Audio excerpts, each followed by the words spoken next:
हाँ जी, सत श्री अकाल। मैं कुलदीप ਸਿੰਘ ਸਿੱਧੂ ਤੇ ਇਸ ਵੀਡੀਓ ਦੇ ਵਿੱਚ ਆਪਾਂ ਗੱਲਬਾਤ ਕਰਾਂਗੇ ਜਿਹੜੇ ਪੰਜਾਬ ਪੁਲਿਸ ਦੇ ਤਿੰਨ ਵੱਡੇ ਪੇਪਰ ਆ ਰਹੇ ਆ 14 15 16 ਨੂੰ। ਇਹ ਤਿੰਨੋਂ ਪੇਪਰ ਹੋ ਰਹੇ ਨੇ, ਕਾਂਸਟੇਬਲ ਦਾ, ਹੈੱਡ ਕਾਂਸਟੇਬਲ ਦਾ ਤੇ ਸਬ ਇੰਸਪੈਕਟਰ ਦਾ। ਸੋ ਇਹਨਾਂ ਦੇ ਵਿੱਚ ਐਕਸਪੈਕਟਡ ਕੁਐਸਚਨ ਕੰਪਿਊਟਰ ਦੇ ਕਿਹੜੇ ਕੁਐਸਚਨ ਐਕਸਪੈਕਟਡ ਹੋ ਸਕਦੇ ਨੇ। ਵੈਸੇ ਤਾਂ ਮੈਂ ਸਬ ਇੰਸਪੈਕਟਰ ਦੇ ਪੁਰਾਣੇ ਪੇਪਰਾਂ ਦੇ ਕੁਐਸਚਨ ਵੀ ਕਰਾਏ ਹੋਏ ਨੇ, ਕਾਫੀ ਡਿਟੇਲ ਦੇ ਵਿੱਚ ਆਪਾਂ ਡਿਸਕਸ ਕੀਤੇ ਨੇ। ਤੁਸੀਂ ਆਈ ਹੋਪ ਕਿ ਉਹ ਵੀ ਵੀਡੀਓ ਦੇਖੀਆਂ ਹੋਣਗੀਆਂ। ਤੇ ਕਾਂਸਟੇਬਲ ਤੇ ਹੈੱਡ ਕਾਂਸਟੇਬਲ ਦੇ ਕੁਐਸਚਨ ਨੇ ਜਿਹੜੇ, ਉਹ ਮੈਂ ਚੈਪਟਰ ਵਾਈਜ਼ ਡਿਸਕਸ ਕੀਤੇ ਹੋਏ ਨੇ। ਉਹਦਾ ਵੀ ਮੈਂ ਲਿੰਕ ਡਿਸਕ੍ਰਿਪਸ਼ਨ ਦੇ ਵਿੱਚ ਦਿੱਤਾ ਹੋਇਆ, ਤਾਂ ਤੁਸੀਂ ਉਹ ਸਾਰੇ ਜ਼ਰੂਰ ਦੇਖਿਓ ਜਾ ਕੇ। 8ਵੇਂ ਚੈਪਟਰ ਦੇ ਵਿੱਚ ਆਪਾਂ ਗੱਲਬਾਤ ਕੀਤੀ ਹੈ ਵਰਡ, ਐਕਸਲ ਤੇ ਪਾਵਰ ਪੁਆਇੰਟ ਬਾਰੇ, ਕਿਉਂਕਿ ਉਹਦੇ ਚੋਂ ਕੁਐਸਚਨ ਬਹੁਤ ਆਉਂਦੇ ਨੇ ਤੇ ਉਹਦਾ ਕੋਈ ਸਪੈਸੀਫਿਕ ਟੌਪ ਸਿਲੇਬਸ ਵੀ ਬਹੁਤ ਜ਼ਿਆਦਾ ਹੈ। ਇਹ ਨਹੀਂ ਹੈ ਵੀ ਆਪਾਂ ਇੰਨਾ ਕੁ ਪੜ੍ਹ ਲਾਂਗੇ ਉਹਦੇ ਚੋਂ ਆ ਜਾਊਗਾ। ਉਹਦੇ ਚ ਸ਼ਾਰਟਕਟ ਵਗੈਰਾ ਤੇ ਟੈਬ ਵਗੈਰਾ ਚੋਂ ਬਹੁਤ ਜ਼ਿਆਦਾ ਕੁਐਸਚਨ ਪੁੱਛੇ ਜਾਂਦੇ ਨੇ, ਹਨਾ। ਤੇ ਜੇ ਆਪਾਂ ਸਾਰਾ ਨਹੀਂ ਯਾਦ ਰੱਖ ਸਕਦੇ ਤਾਂ ਐਟਲੀਸਟ ਆਪਾਂ ਉਹ ਕੁਐਸਚਨ ਜ਼ਰੂਰ ਕਰੀਏ ਜਿਹੜੇ ਕਿ ਪੁਰਾਣੇ ਪੇਪਰਾਂ ਦੇ ਵਿੱਚ ਆਏ ਹੋਏ ਨੇ। ਸੋ ਉਹ ਤੁਸੀਂ ਜ਼ਰੂਰ ਜਾ ਕੇ ਦੇਖਿਓ। ਬਾਕੀ ਇਸ ਦੇ ਵਿੱਚ ਆਪਾਂ ਇਹ ਤਾਂ ਨਹੀਂ ਕਹਿ ਸਕਦੇ ਵੀ ਇਹੀ ਕੁਐਸਚਨ ਆਉਣਗੇ, ਹਨਾ। ਤੇ ਇਹਦੇ ਨਾਲ ਮਿਲਦੇ ਜੁਲਦੇ ਕੁਐਸਚਨ ਆ ਜਾਣਗੇ, ਕਿਉਂਕਿ ਆਪਾਂ ਐਨਾਲਿਸਿਸ ਕੀਤਾ ਪੁਰਾਣੇ ਕੁਐਸਚਨਾਂ ਦਾ। ਪੁਰਾਣੇ ਕੁਐਸਚਨਾਂ ਦੇ ਐਨਾਲਿਸਿਸ ਦੇ ਬੇਸ ਤੋਂ, ਉਹਦੇ ਬੇਸਿਸ ਤੋਂ ਲੈ ਕੇ ਹੀ ਆਪਾਂ ਇਹ ਕਹਿ ਲਓ ਵੀ ਵੀਡੀਓ ਬਣਾ ਰਹੇ ਹਾਂ, ਠੀਕ ਹੈ। ਤਾਂ ਤੁਹਾਨੂੰ ਜ਼ਰੂਰ ਬੈਨੀਫਿਟ ਹੋਊਗਾ, ਤੁਸੀਂ ਜਾ ਕੇ ਪੂਰੀ ਵੀਡੀਓ ਦੇਖਿਓ, ਠੀਕ ਹੈ। ਸੋ ਆਪਾਂ ਡਿਸਕਸ ਕਰਦੇ ਹਾਂ 1 ਬਾਏ 1 ਸਾਰੇ ਕੁਐਸਚਨ।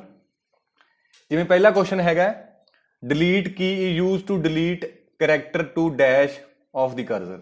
ਕਹਿੰਦਾ ਡਿਲੀਟ ਇੱਕ ਕੀ ਆਪਣੇ ਕੋਲ ਕੀਬੋਰਡ ਤੇ ਕੀ ਹੁੰਦੀ ਹੈ ਨਾ, ਇਹ ਕਿਹੜੀ ਸਾਈਡ ਤੋਂ ਡਿਲੀਟ ਕਰਦਾ? ਕੀ ਇਹ ਲੈਫਟ ਤੋਂ ਕਰਦਾ ਹੈ, ਰਾਈਟ ਤੋਂ ਕਰਦਾ, ਕਿ ਬੋਥ ਏ ਐਂਡ ਬੀ ਜਾਂ ਸੈਂਟਰ? ਇਹ ਆਪਾਂ ਨੂੰ ਧਿਆਨ ਨਹੀਂ ਹੋਣਾ ਵੀ ਕਿਹੜੀ ਸਾਈਡ ਤੋਂ ਕਰਦਾ, ਹਨਾ।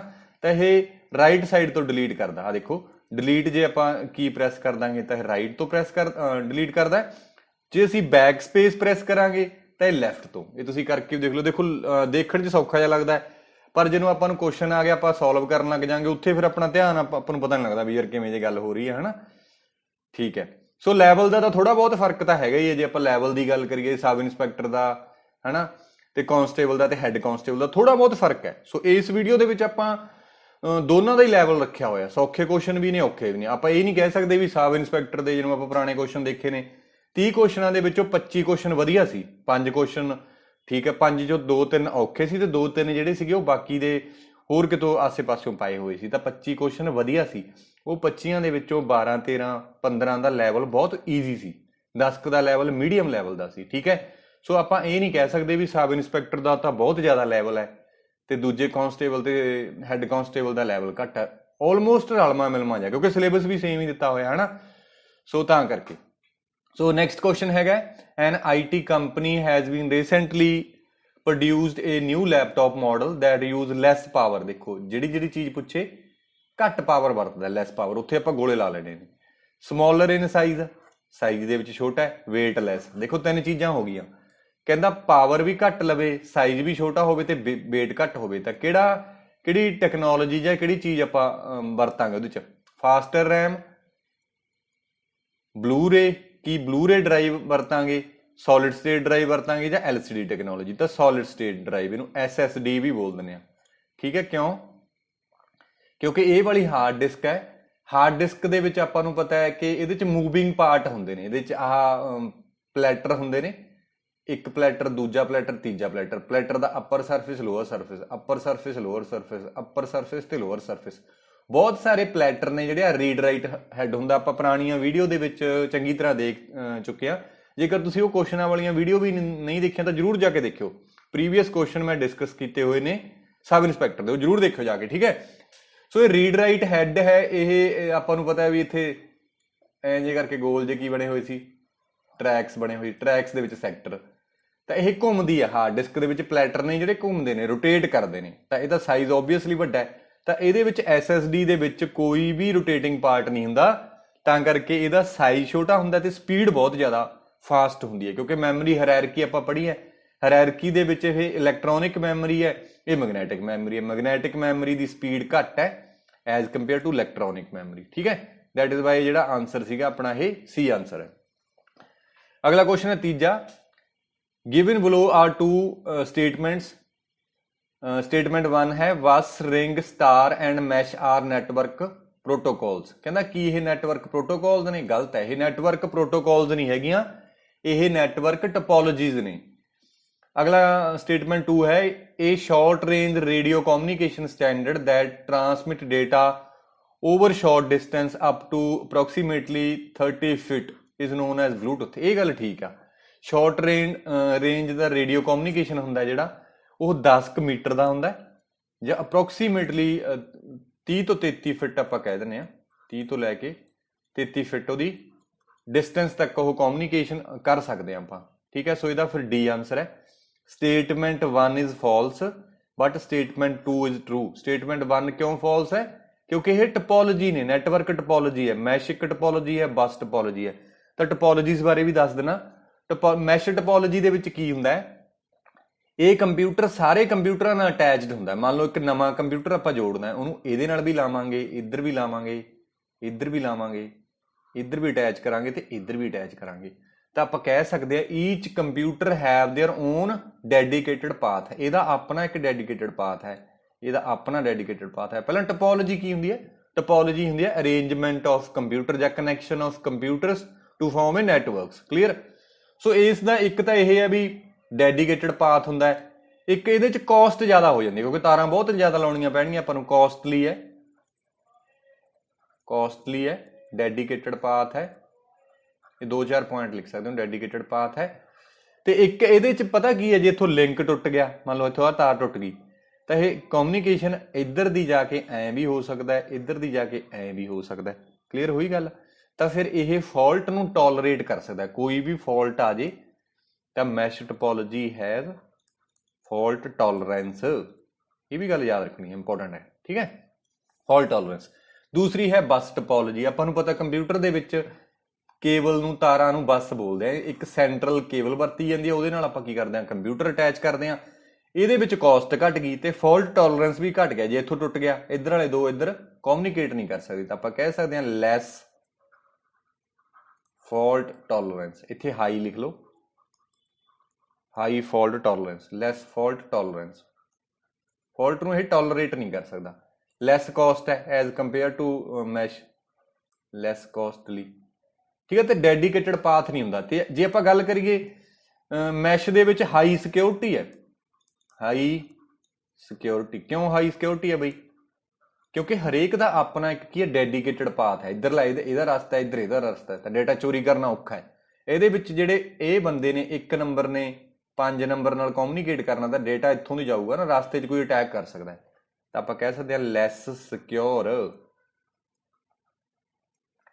ਠੀਕ ਹੈ। ਕੁਐਸਚਨ ਪਤਾ ਕਿਵੇਂ ਪੁੱਛ ਸਕਦਾ? ਉਹ ਵਾਲੀ ਟਪੋਲੋਜੀ ਜਿਹਦੇ ਵਿੱਚ ਸਾਰੇ ਕੰਪਿਊਟਰ ਇੱਕ ਡੈਡੀਕੇਟਡ ਪਾਥ ਨਾਲ ਜੁੜੇ ਹੋਣ, ਉਹਨੂੰ ਕਿਹੜੀ ਬੋਲਦੇ ਆ? ਮੈਸ਼ ਟਪੋਲੋਜੀ। ਤੇ ਉਹ ਵਾਲੀ ਟਪੋਲੋਜੀ ਜਿਹਦੇ ਵਿੱਚ ਸਾਰੇ ਕੰਪਿਊਟਰ ਇੱਕ ਸੈਂਟਰਲ ਕੇਬਲ ਦੇ ਨਾਲ ਜੁੜੇ ਹੋਣ, ਉਹਨੂੰ ਆਪਾਂ ਕੀ ਬੋਲਦੇ ਆ?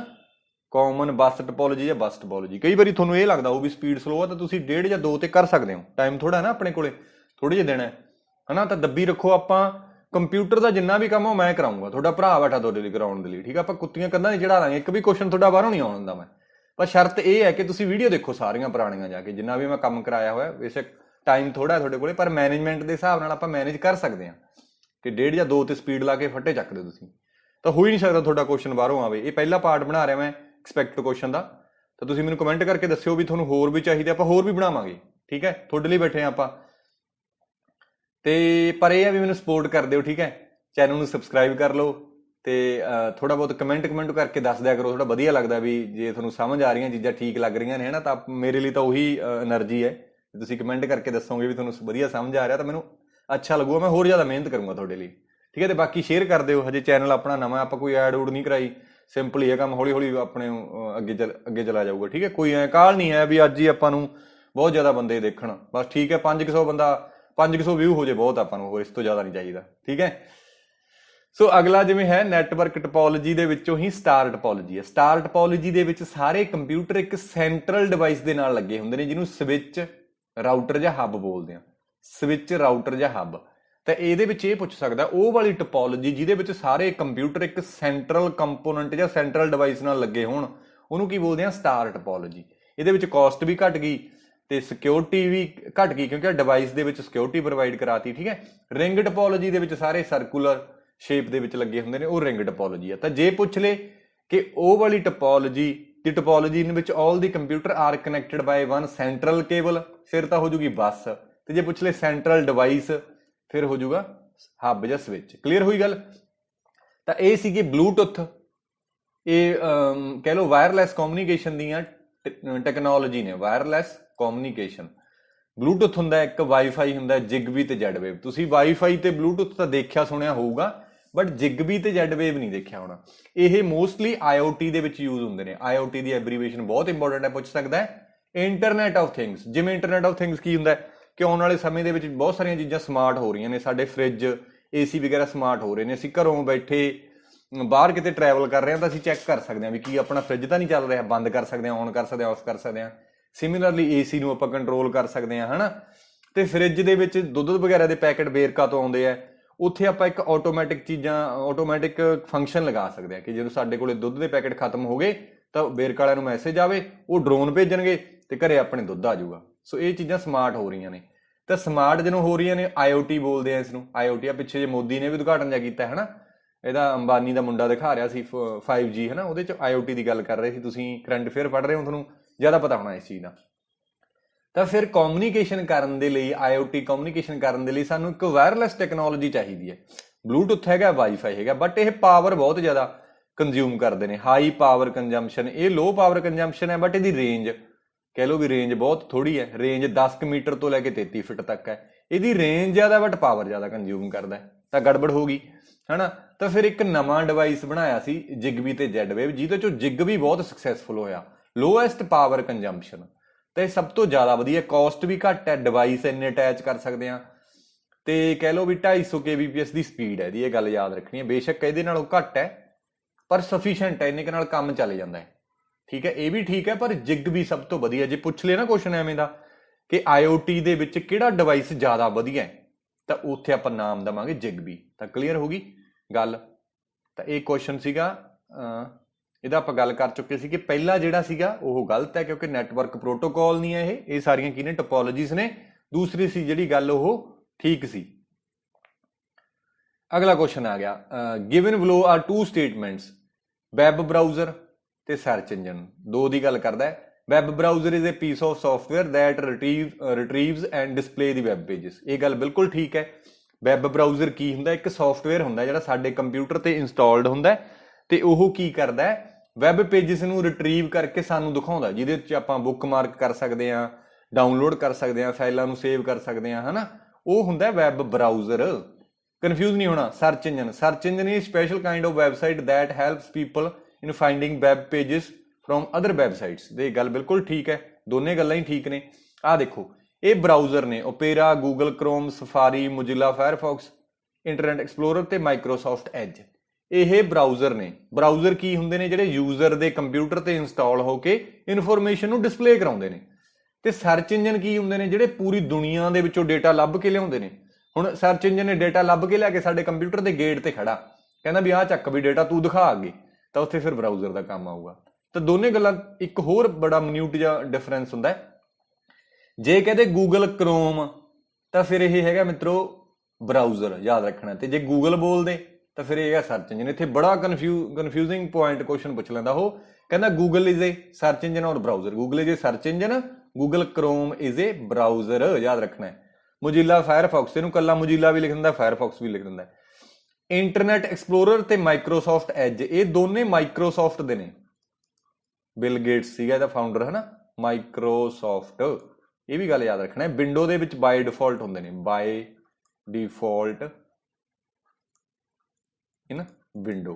ਕਈ ਵਾਰੀ ਇੱਥੇ ਵੀ ਮਾੜਾ ਮੋਟਾ ਪੁੱਛ ਸਕਦਾ ਨਾ, ਜਿਵੇਂ ਗੂਗਲ ਹੈ, ਯਾਹੂ, ਬਿੰਗ, ਯੈਂਡੈਕਸ, ਡਕਡਗੋ, ਵਾਓ ਚਾਚਾ ਵਾਓ ਵਾਲਾ ਲੱਗਦਾ ਨਾ, ਬਾਈ, ਆਸਕ, ਇਹ ਸਾਰੇ ਕੀ ਨੇ? Search engine. ਆਈ ਹੋਪ ਕਿ ਤੁਹਾਨੂੰ ਇਹ ਗੱਲ ਕਲੀਅਰ ਹੋ ਗਈ ਹੋ। ਸੋ ਫਿਰ ਇਹਦਾ ਇਹ ਆਨਸਰ ਹੈ, ਦੋਨੋਂ ਹੀ ਗੱਲਾਂ ਠੀਕ ਨੇ। ਅਗਲਾ ਕੁਐਸਚਨ ਆ ਗਿਆ ਬਈ, with respect to computer virus ਵਿੱਚੋਂ the following statement is true. ਕਿਹੜੀ ਸਟੇਟਮੈਂਟ ਕਹਿੰਦਾ ਵਾਇਰਸ ਦੇ ਰਿਗਾਰਡਿੰਗ ਹੇਠ ਲਿਖਿਆ ਚੋਂ ਠੀਕ ਹੈ? It is a kind of physical impurity which when present in the CPU cause to malfunction। ਨਾ, ਫਿਜ਼ੀਕਲ ਇੰਪਿਉਰਿਟੀ ਨਹੀਂ ਹੁੰਦੀ, ਇਹ ਹੁੰਦਾ ਤਾਂ ਸੌਫਟਵੇਅਰ ਹੀ ਹੈ।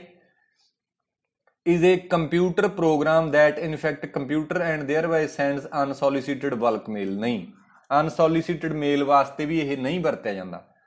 it is a computer program which copies itself। ਇਹ ਬਿਲਕੁਲ ਠੀਕ ਹੈ, copies itself to infect computer without permission knowledge of user। ਠੀਕ ਹੈ।